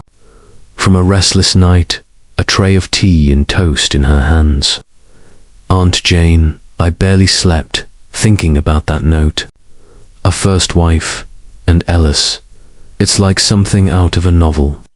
Do you think he's the key to it all?" Miss Marple sipped her tea, her expression serene but her mind alert. "A key, perhaps, my dear, but not the lock. That note was meant to be found, just like the letter in Mr. Harrington's pocket. It's a trap, I think, set to lead us astra or to someone else's guilt. Like the case in my village, when a forged letter sent the police chasing the wrong suspect, while the real culprit watched from the shadows." Determined to unravel the mystery, Miss Marple proposed a visit to the village church, where the vicar, Geraldine's father, might offer insight into his daughter's nervous behavior. The church, a stone edifice with a weathered spire, stood at the village's edge, its graveyard dotted with foxgloves that seemed to nod knowingly in the breeze. The vicar, a kindly man with a distracted air, was polishing the altar candlesticks when they arrived. He greeted them warmly, though his eyes betrayed a flicker of worry. "Miss Marple, Miss West," he said, setting his cloth aside. "This is a dark time for St. Mary Mead. Poor Geraldine is beside herself with all this talk. She's a good girl. You know her meetings with Mr. Harrington were purely charitable." Miss Marple's tone was gentle, her eyes kind but probing. "Of course, vicar, but young girls can be drawn into matters beyond their control. Geraldine mentioned seeing someone in the fields, a man, she said, near the foxgloves. Did she tell you anything more?" The vicar hesitated, his hands twisting the cloth. "She was upset, yes. Said she saw a figure in a dark coat lurking by the brook. She thought it might be Tom Pierce, but she wasn't sure. I told her to speak to Inspector Slack, but she's terrified of being misunderstood." Miss Marple nodded, her mind noting the discrepancy. Geraldine had not mentioned Tom Pierce to her, only a man with a bottle. Was she protecting someone, or simply confused? She recalled a case where a young woman's vague description had shielded a lover, until a witness clarified the truth. As they left the church, Joan whispered, "Aunt Jane, do you think Geraldine's lying, or is she just frightened?" "Fear, my dear, can make a liar of anyone," Miss Marple replied, her needles clicking as they walked. "But it's the shape of the lie that matters. Geraldine's story shifts. like a shadow in the wind. Their next stop was Dr. Haydock's surgery, where Miss Marple hoped to learn more about the missing digitalis vial. The surgery was a small, tidy building, its shelves lined with bottles and its air sharp with the scent of antiseptic. Haydock was sorting papers, his face lined with fatigue. He looked up, offering a weary smile. "Miss Marple, Miss West, I suppose you're here about the Harrington case. It's weighing on us all." Miss Marple inclined her head, her voice soft but direct. "Indeed, Doctor. That missing vial of digitalis, it's troubling. You mentioned Charles Ellis visited your surgery before he claimed to arrive in the village. Did he have access to your stores?" Haydock's brow furrowed, his fingers pausing on a ledger. "He was only here a moment, asking about Arthur's health. I left him in the waiting room while I fetched a file, but, well, the cabinet was locked. Still, he's a clever sort. I wouldn't put it past him to know his way around a lock." Miss Marple's eyes twinkled. "Cleverness can be dangerous, Doctor, like the chemist's apprentice in my village who picked a lock to steal laudanum, thinking no one would notice." "Did Mr. Ellis mention anything about Mr. Harrington's past business troubles, perhaps, or family?" Haydock shook his head, but his expression was guarded. Only that they'd had a falling out years ago. Something about a failed venture. Arthur never spoke of a first wife, though if that's what you're getting at. As they left, Joan frowned. "Aunt Jane, everyone's so cagey. It's as if they're all hiding something." "They are, my dear," Miss Marple said, her needles steady. "But it's the hidden things that reveal the most. That purple smudge on the note-it matches the stain in the manor. I suspect it's not pollen, but ink, perhaps from a typewriter ribbon. Someone's been careless." The afternoon brought an unexpected visitor. Inspector Slack, his face a storm cloud as he strode into the cottage. "Miss Marple, Miss West," he said, his tone brusque. "We've found something at the manor, a typewriter ribbon, half used, hidden in a drawer, and a bottle of lavender oil, spilled near the desk. The ribbon's got traces of that purple stain you mentioned. Care to explain?" Miss Marple's expression remained mild, though her mind raced. "How interesting, Inspector," the ribbon suggests. "The blackmail letter was typed at the manor, perhaps by someone with access to Mr. Harrington's study, and the lavender oil. It might explain the sprig in his hand. A distraction, perhaps, to mask the poison's bitterness." Slack's eyes narrowed, though he made a note. "We're testing the ribbon for fingerprints, and we're bringing in Ellis for questioning. He's been dodging us, claiming he was in London all week, but a witness places him here days earlier." As Slack left, Miss Marple turned to Joan. "The lavender oil is the trap, my dear. It's not just a scent, it's a signature. Someone wanted it noticed to point us toward the fields or away from the manor." That evening, Miss Marple visited the lavender fields alone, her steps slow but purposeful. She paused by the brook, where Geraldine had seen the mysterious figure. The foxgloves stood tall, their pink bells swaying, and she noticed a faint path through the grass, leading to a hidden clearing. There, half buried in the earth, was a small glass vial, its label faded but legible. Digitalis. She left it untouched, knowing Slack would need to see it. But her mind was alight with the discovery. Back at the cottage, Joan was waiting, her eyes wide. "Aunt Jane, what did you find? You look like you've seen a ghost." "Not a ghost, my dear," Miss Marple said, settling into her armchair, her knitting resumed. "But a clue that ties the trap together. The vial, the letter, the lavender, They're all part of a plan, not to kill, but to conceal. Someone's playing a clever game, and I think I know who.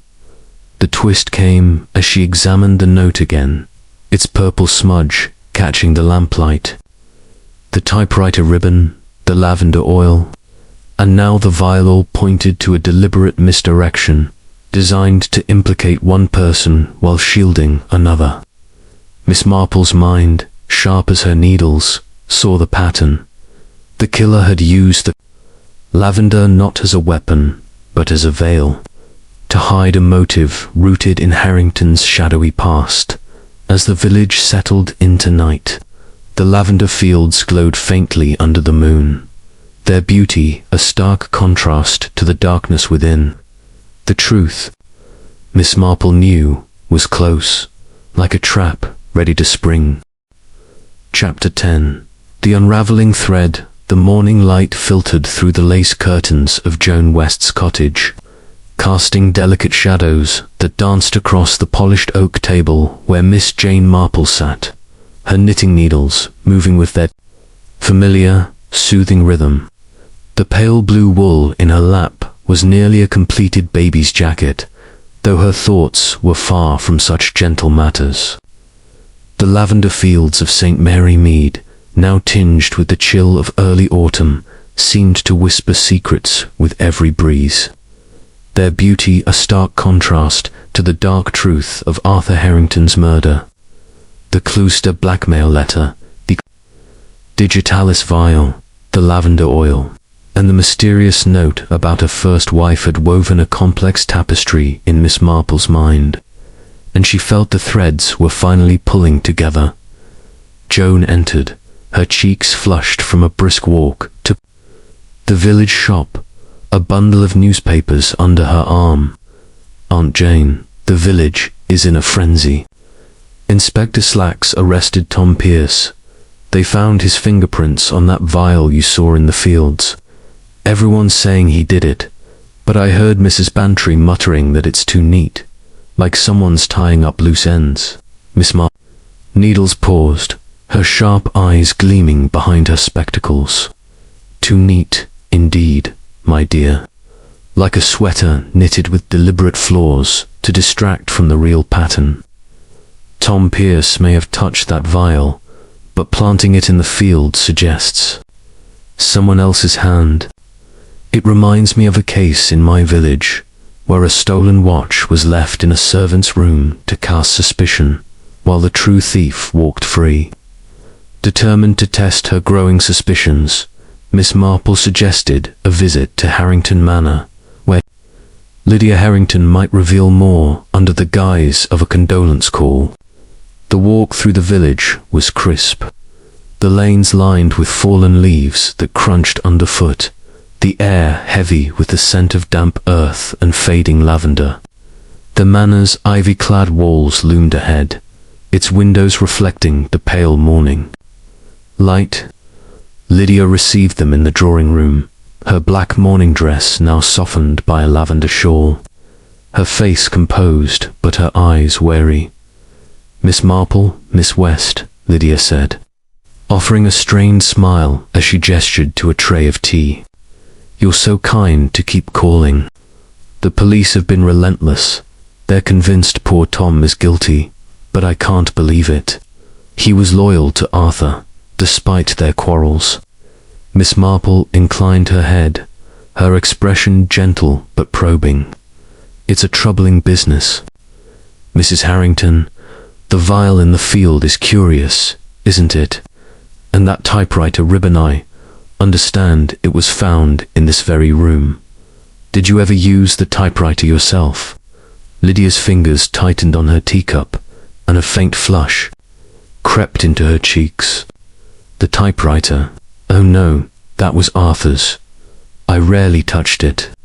He handled all his correspondence. No business matters mostly. Her gaze flickered to the mahogany desk, where the stack of letters still lay, the London postmark. Catching the light, Miss Marple's eyes followed, noting the faint purple stain on the carpet, now partially covered by a rug. Business matters, she murmured, can be so revealing. I couldn't help but notice the lavender oil spill near the desk. It must be difficult keeping such a large house in order. Lydia's smile faltered, but she recovered quickly. The maids, you know they're not always careful. I must have knocked over a bottle when tidying. As they left the manor, Joan whispered, Aunt Jane, she's hiding something, isn't she? That story about the maids had sounded rehearsed. Miss Marple nodded, her needles clicking as they walked. Rehearsed, indeed, my dear. Like a play where the actors know their lines but not their motives. The lavender oil, the ribbon, the vial, they're all props in a carefully staged scene. Their next stop was the police station, where Inspector Slack was pacing, his notebook bristling with papers. He looked up as they entered, his scowl deepening. Miss Marple, Miss West, I supposed you've heard about Pierce. His fingerprints are on the vial, and he's admitted to handling digitalis for the farm's pest control, though he swears he never took it from the manor. What's your take? Miss Marple's tone was mild, her eyes twinkling.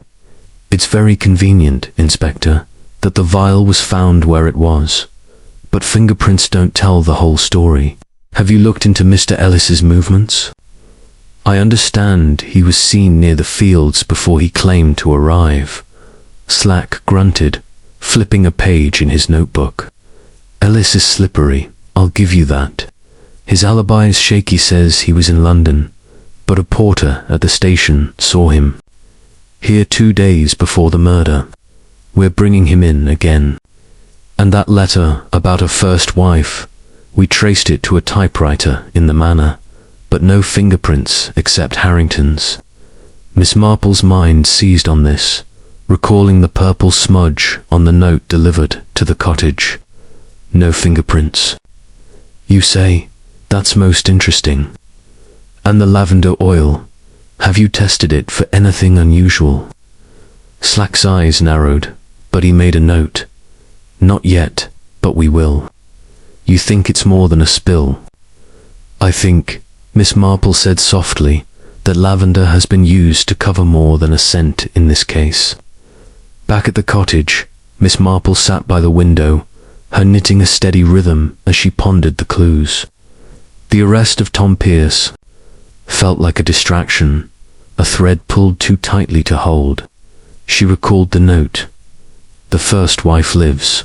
Ask Ellis. It was a deliberate clue, pointing not to Ellis as the killer, but to a secret he knew, a secret tied to her past. The twist came that afternoon, when Joan returned from the village with a startling piece of news. Aunt Jane, you'll never believe this. Mrs. Price Ridley says she saw Lydia at the station the day before the murder, buying a ticket to London, and she was carrying a small case, like the one Ellis had at the garden party. Miss Marple's needles stilled, her mind racing. Lydia, in London just before the murder, and the blackmail letter typed at the manor. It was like a case in her village, where a wife had travelled to confront a rival, only to return with a darker plan. London, she murmured. The key lies there, I think, and the lavender, it's not just a clue, it's a confession. That evening, Miss Marple requested a private word with Inspector Slack, sharing her suspicions in her quiet, unassuming way.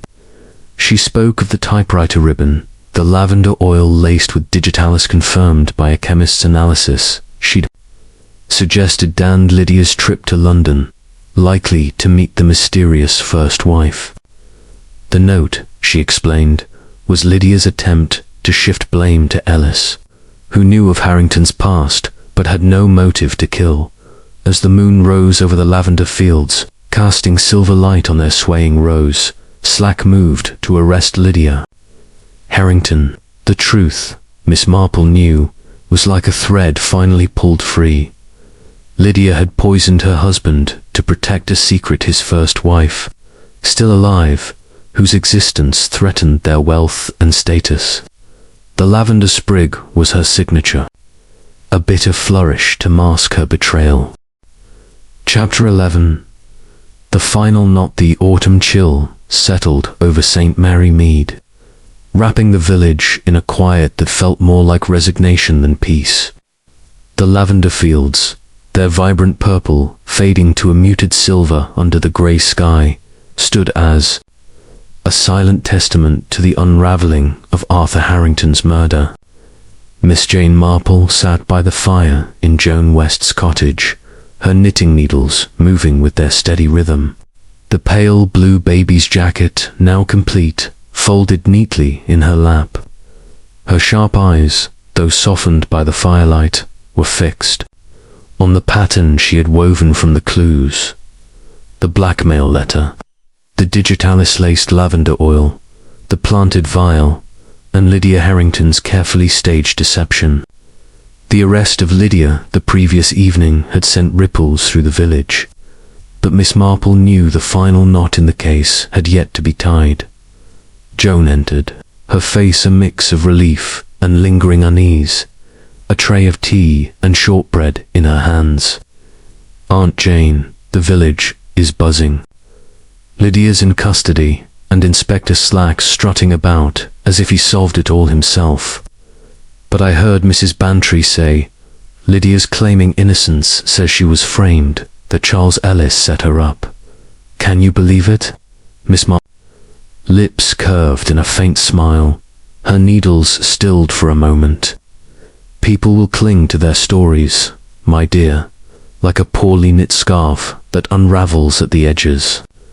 Lydia's protestations are not unexpected, but the truth, like a good stitch, holds firm under scrutiny. It reminds me of a case in my village where a woman blamed her rival for a theft, only for her own fingerprints to betray her. Determined to see the case through, Miss Marple suggested a final visit to the police station, where Inspector Slack might share the results of Lydia's questioning. The walk through the village was brisk, the air sharp with the scent of fallen leaves, and wood smoke. The station was a hive of activity, with constables sorting papers and a typewriter clacking in the background. Slack, looking weary but triumphant, greeted them with a nod, his notebook open on the desk. "Miss Marple, Miss West," he said, his tone less brusque than usual. "Lydia's sticking to her story, says Ellis planted the vial and the ribbon to frame her, but we've got her fingerprints on the bottle of lavender oil, and the chemist confirmed it was mixed with digitalis. She's done for, though she's still spinning tales about her first wife." Miss Marple's eyes twinkled behind her spectacles. "A first wife, Inspector? Did you find any truth to that claim?" Slack shrugged, flipping a page in his notebook. "We looked into it. Harrington was married before, years ago, in London. Woman named Clara, who died in a car accident. Or so the records say. Ellis confirmed it, but he's cagey, admits he knew about Clara, but swears he never wrote that letter. We're holding him for now, just in case." Miss Marple nodded, her mind turning over the details. Clara's death, the blackmail letter, and Lydia's trip to London, it all pointed to a motive rooted in fear of exposure. She recalled a case in St. Mary Mead, where a woman had killed to hide a past marriage, only to be undone by a single careless clue. And the typewriter ribbon, Inspector, any fingerprints there? Slack's eyes narrowed, but he answered, "Just Harrington's, oddly enough. But the ribbon matches the letter and the note you got. Someone typed them in the manor, no question." Miss Marple's thoughts crystallized. Someone, indeed. And the lavender sprig in Mr. Harrington's hand, did you consider it might have been placed to mislead, to make the poison seem tied to the fields rather than the manor? Slack grunted, clearly reluctant to admit her insight. "We're looking at it. The oil was the key, Lydia. mixed a digitalis in, thinking it'd mask the taste. She packed that thermos herself, despite what she told us. As they left the station, Joan frowned. "Aunt Jane, do you think Lydia acted alone?" "What about Ellis? He knew about the first wife. Could he have been involved?" Miss Marple's needles resumed their rhythm as they walked, the click a steady counterpoint to her thoughts. "Ellis is a loose thread, my dear, but not the killer. His knowledge of Harrington's past made him a convenient scapegoat. Lydia used that just as she used the lavender to veil her crime. Like a woman in my village who blamed her lover for a theft, only to be caught by her own handwriting." Their final stop was Harrington Manor, where Mrs. Bantry had organized a small gathering to discuss the village's recovery from the scandal. The drawing room was quieter now, the stack of letters gone, likely seized by the police. Mrs. Bantry, her floral dress a splash of cheer, greeted them warmly. Joan, it's dreadful, isn't it? Lydia, of all people. I never thought her capable, though she was always a bit too polished for my taste." Miss Marple smiled, settling into a chair. "Appearances, Dolly, are like a knitted pattern lovely, until you see the knots underneath." Lydia feared the truth about Clara would ruin her, perhaps because Clara wasn't dead after all. That note, "The first wife lives," was her own creation, 2-point suspicion at Ellis. Mrs. Bantry's eyes widened. "Not dead. But the records can be forged," Miss Marple said gently. "Or perhaps Clara's death was a story Harrington told to start anew. Lydia's trip to London suggests she learned the truth, and acted to protect her life here." The twist came later that day, when a telegram arrived at the cottage, addressed to Miss Marple from a London private investigator she'd quietly contacted through Joan's connections. It confirmed Clara. Harrington was alive, living under a new name in a quiet suburb, unaware of her former husband's death. Lydia had visited her, posing as a solicitor, likely to confirm the threat to her inheritance. The blackmail letter, typed on the manor's typewriter, was Lydia's attempt to frame Ellis, who had once hinted at knowing Clara's secret. That evening, Miss Marple sat by the fire, her knitting complete, the baby's jacket a soft bundle in her lap. She shared her findings with Slack, who, grudgingly impressed, promised to follow up with Clara. Lydia's motive was clear: fear that Clara's existence would unravel her claim to Harrington's wealth, built on a lie. The lavender sprig, the oil, the planted vial were her attempts to shift blame. A tapestry of deceit, undone by a single purple smudge. As the village settled into night, the lavender fields stood silent, their secrets laid bare. The truth, Miss Marple knew, was like a final knot tied tightly to hold the pattern together. St. Mary Mead would heal, but the scent of lavender would forever carry a hint of betrayal. Chapter 12. The final confrontation. The afternoon sun cast long, wavering shadows through the tall windows of Gossington Hall, where Colonel and Mrs. Bantry had graciously offered their drawing room for what Miss Jane Marple had delicately termed an informal gathering. The room, with its polished mahogany furniture, Persian rugs, and shelves lined with leather-bound volumes, exuded an air of genteel solidity, a stark contrast to the undercurrent of tension that hummed among the assembled guests. The lavender fields visible beyond the garden seemed almost mocking in their serene beauty, their purple blooms nodding gently in the breeze, as if oblivious to the human drama unfolding nearby. Miss Marple sat in a high-backed armchair near the fireplace, her small figure almost swallowed by the cushions, her knitting basket at her feet. The pale blue baby's jacket lay folded in her lap, a symbol of domestic tranquility amid the storm. Her sharp blue eyes, framed by delicate spectacles, scanned the room with quiet intensity, noting every flicker of expression, every uneasy shift. In posture, Joan West hovered nearby, her artist's hands fidgeting with a teacup, her face pale but determined. The suspects know, the villagers, for that was how Miss Marple preferred to think of them, were seated in a loose semicircle, there, faces a study in varied emotions. Lydia Harrington, her golden hair pinned neatly under a black veil, sat with rigid poise on the sofa, her manicured hands clasped tightly in her lap.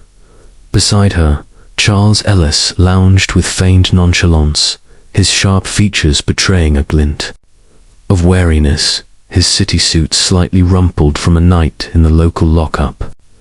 Old Mr. Symmington slouched in an armchair, his gaunt face set in a perpetual scowl, his stick propped against his knee. Dr. Haydock stood by the window, his medical bag at his side, his expression one of professional detachment tinged with discomfort. Young Geraldine, the vicar's daughter, perched on the edge of a chair, her pale blue dress wrinkled, her eyes red-rimmed from recent tears. Tom Pierce, released on bail but still under suspicion, lingered near the door, his calloused hands twisting his cap, his sturdy frame tense. Inspector Slack paced near the mantel, his notebook open, his manner brisk but tempered by a grudging respect for the elderly spinster who had unraveled much of the case. Colonel Bantry, red-faced and jovial despite the circumstances, poured sherry from a decanter, while Mrs. Bantry flitted about, offering biscuits and murmured words of comfort. "Thank you all for coming," Miss Marple began, her voice soft, but carrying with surprising clarity. "I know this has been a trying time for St. Mary Mead. Poor Mr. Harrington's death has cast a shadow over us all, like a cloud over these lovely lavender fields. But shadows, you know, are cast by something real, and it's time we brought that reality into the light." Lydia Harrington stirred, her voice steady but edged with impatience. "Miss Marple, surely the police have their man. Tom Pierce's fingerprints were on that vial. It's clear he poisoned Arthur out of spite." Tom Pierce shifted uncomfortably, his face flushing. I handled digitalis for the pests, but I didn't kill him. I argued with him, sure, but that's all." Miss Marple eyes twinkled gently. "Arguments, Mr. Pierce, are common in villages like ours. They rarely lead to murder. No, the truth is more tangled, like a skein of wool that's been pulled awry. Let us start with the scene in the field.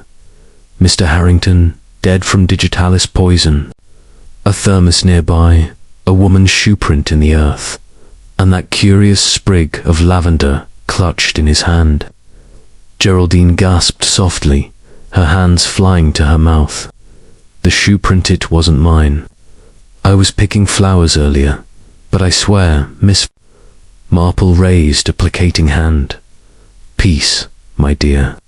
The shoeprint was a clever touch, meant to mislead. It was too delicate for your sturdy walking shoes, Geraldine, and too fresh to have been there long. No, it was placed deliberately, perhaps with a shoe borrowed from the manor." Lydia's eyes narrowed. "What are you implying, Miss Marple? That..." "I'm not implying, Mrs. Harrington," Miss Marple said mildly, but observing. "The poison was in the thermos, laced with digitalis, extracted from foxgloves, for perhaps from Dr. Haydock's missing vial. But the lavender oil mixed in to mask the bitterness that came from the manor, didn't it? The spill on the study carpet, the purple stain, it's not pollen, but oil residue, confirmed by the chemist."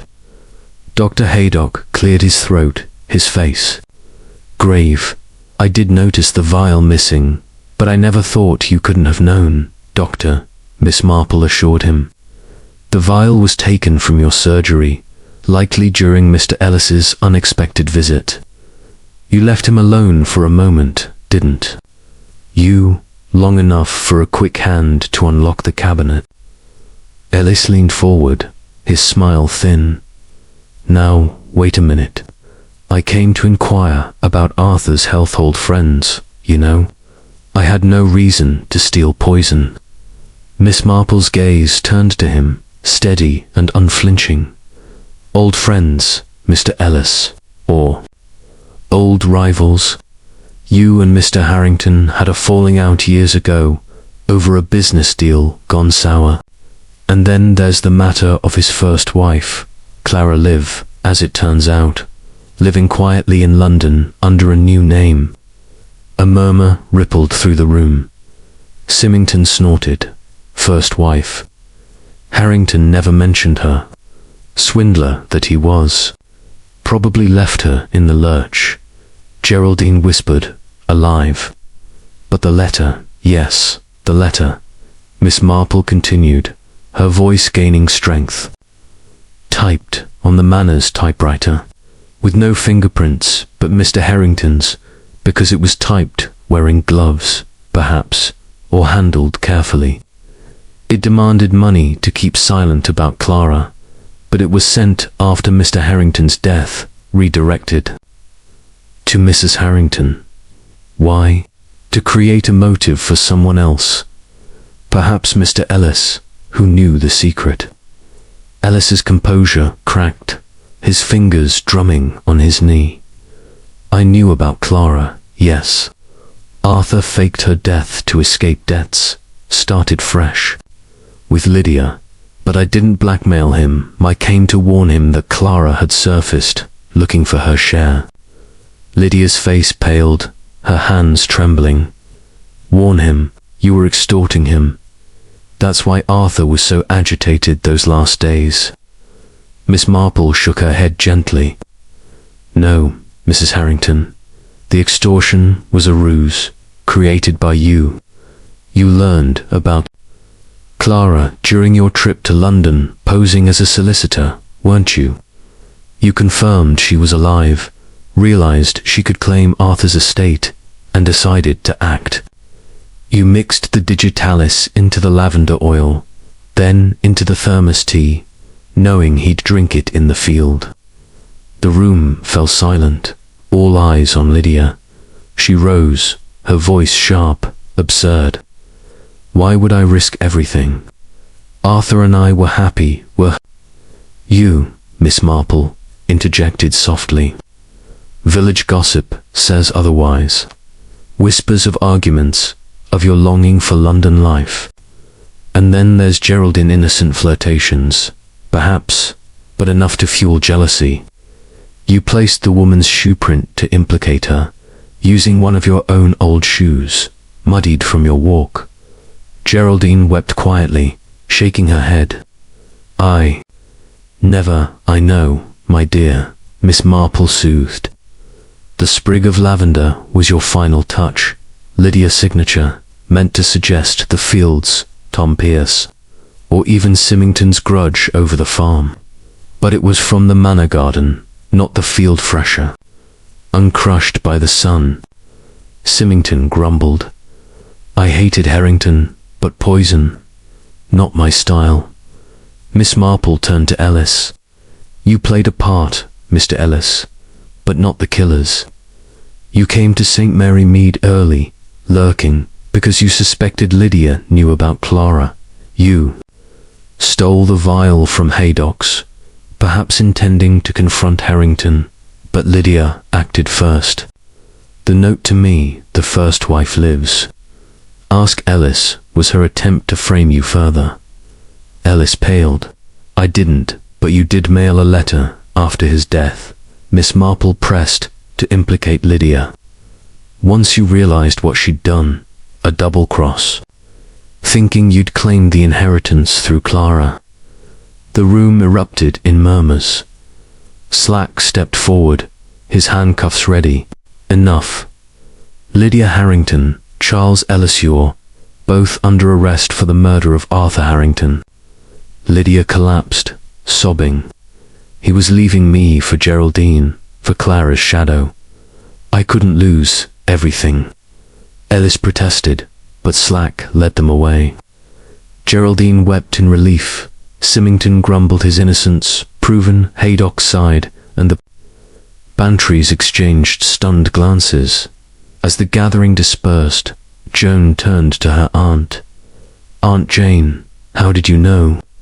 Miss Marple picked up her knitting. "Human nature, my dear.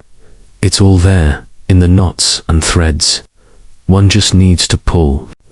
Gently, the final knot was tied, and St. Mary Mead breathed easier, the lavender fields free of their dark secret. Chapter 13.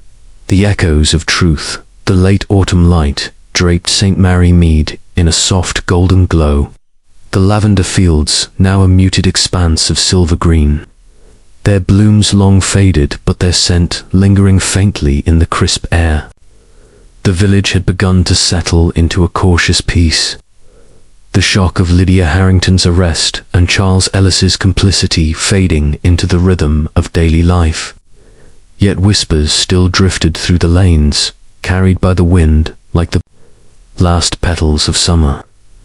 Miss Jane Marple sat in Joan West's parlour, her knitting basket at her side. A new project begun, a delicate shawl in soft cream wool. Her sharp eyes, framed by her spectacles, were calm but ever watchful, her mind turning over the echoes of the case that had unravelled the village's secrets. Joan entered, a letter in hand, her face alight with curiosity. "Aunt Jane, you'll never guess what came in the post. It's from Clara Harrington, Arthur's first wife. She's written to thank you for uncovering the truth. She's coming to St. Mary Mead next week to settle matters with the estate. Can you imagine? After all these years, she didn't even know Arthur was dead." Miss Marple's needles clicked softly, her expression serene but thoughtful. "How kind of her to write, my dear. Truth, you know, is like a stone dropped in a pond, sends ripples far beyond the first splash. Clara's return will stir things, I'm sure, but it's only right that she claims what's hers. It reminds me of a case in my village where a long-lost heir appeared after a death, turning everything topsy-turvy. Determined to tie up the final threads, Miss Marple suggested a walk to the vicarage, where Geraldine might be recovering from the ordeal. The village was quiet, the lanes carpeted with fallen leaves, the air sharp with the promise of winter.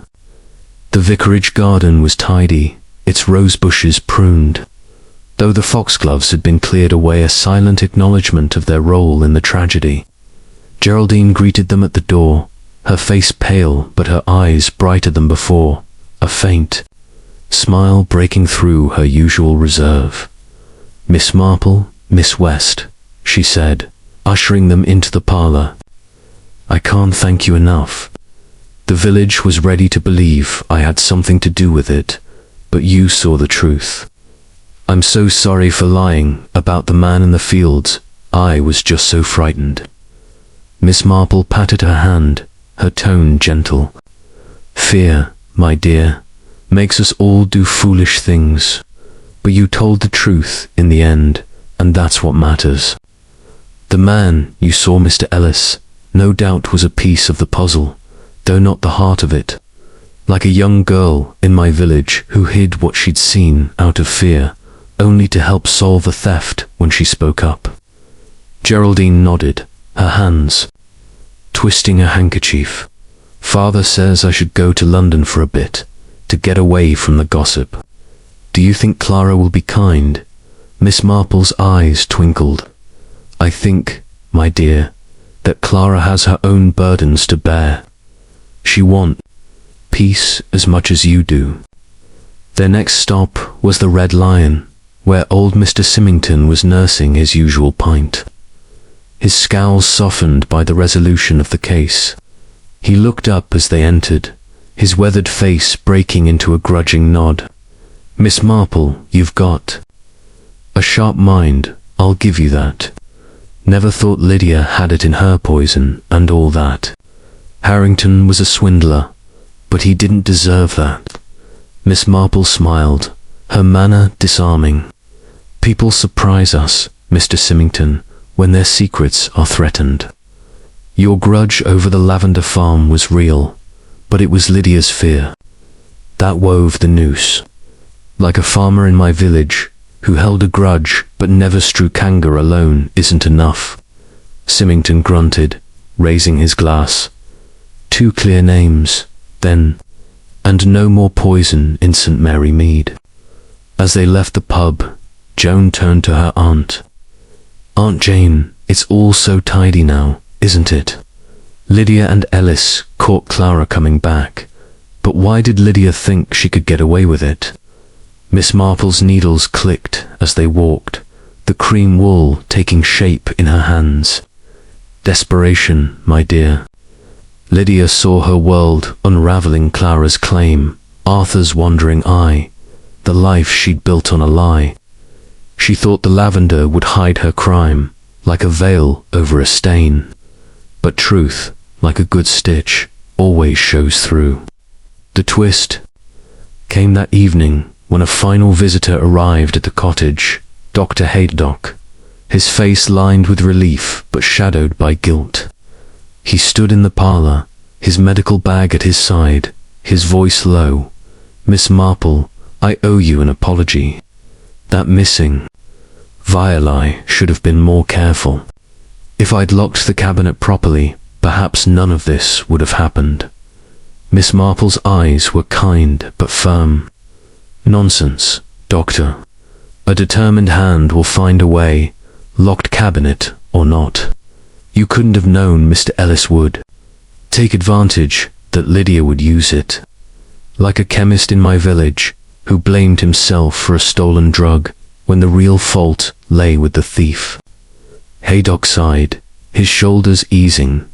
"You're too kind. I've tightened my records, at least.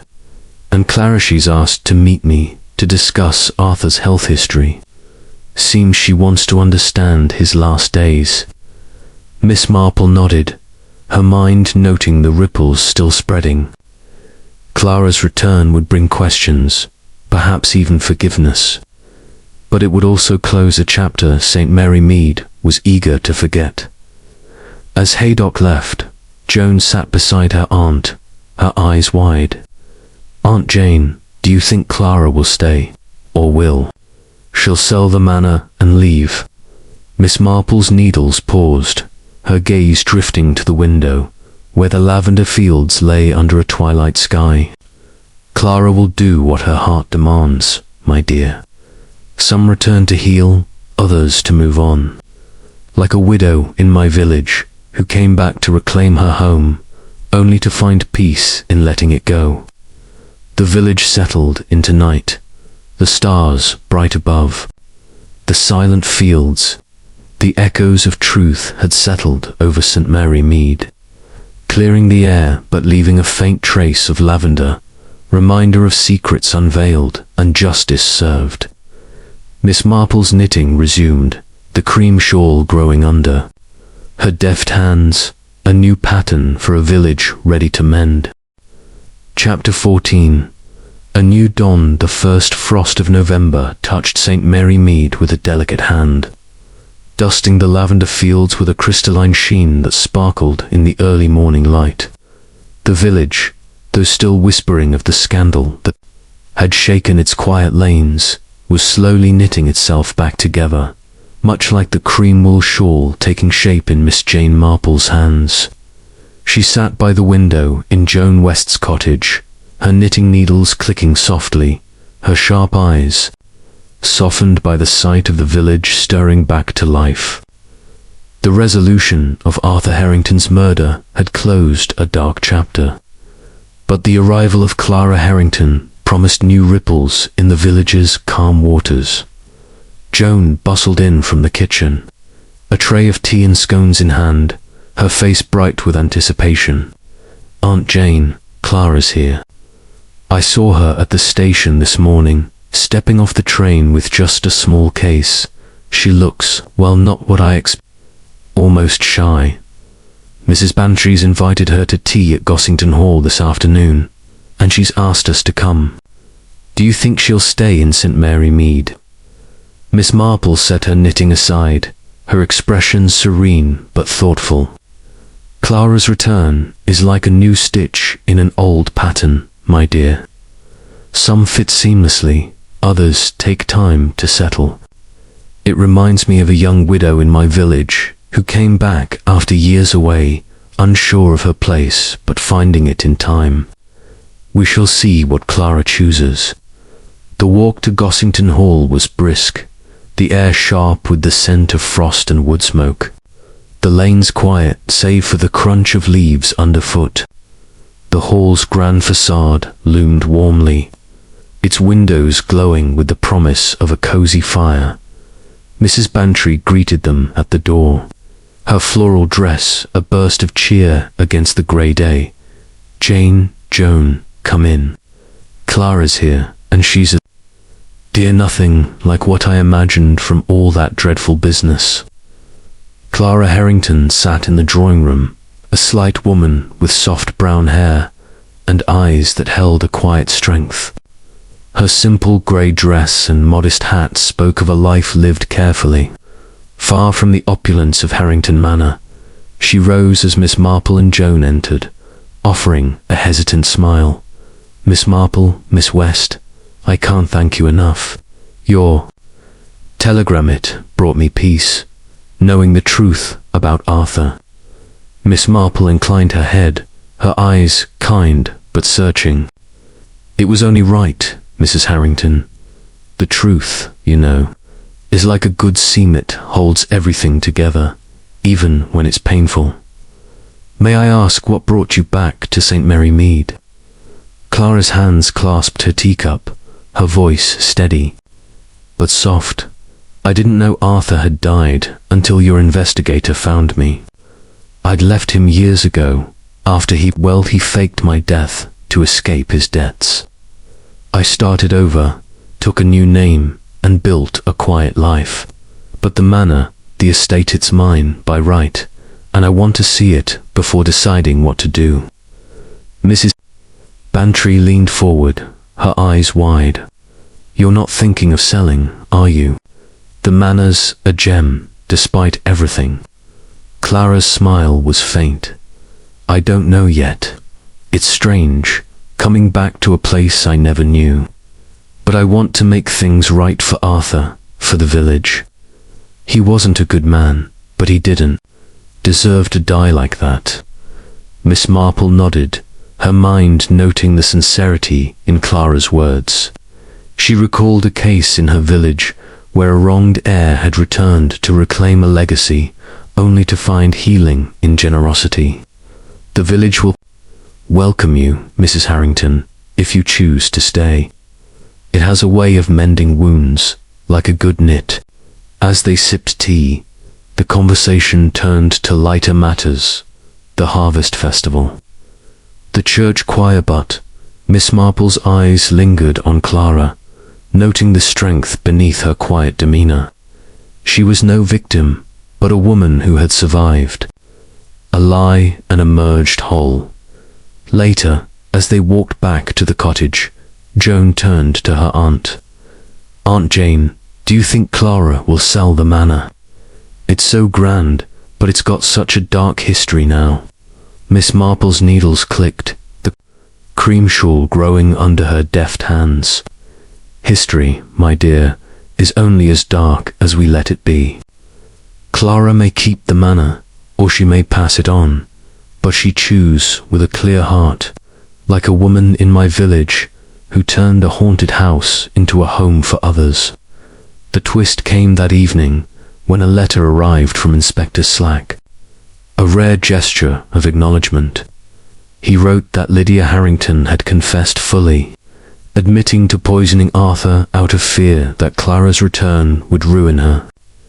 Charles Ellis, cleared of murder but charged with theft and attempted blackmail, had been released to face a lesser penalty in London. The case was closed, the lavender fields cleared of their taint. Miss Marple sat by the fire, her knitting a steady rhythm against the quiet. She thought of the village, its secrets laid bare, its wounds beginning to heal. Clara's arrival was a new dawn, a chance for St. Mary Mead to weave a brighter pattern. The lavender, once a veil for deceit, would bloom again. It sent a promise of renewal as the stars rose over the silent fields. Miss Marple's shawl took shape, its soft folds a testament to the quiet strength of truth. St. Mary Mead would move forward, its heart mended, its story one of justice and redemption.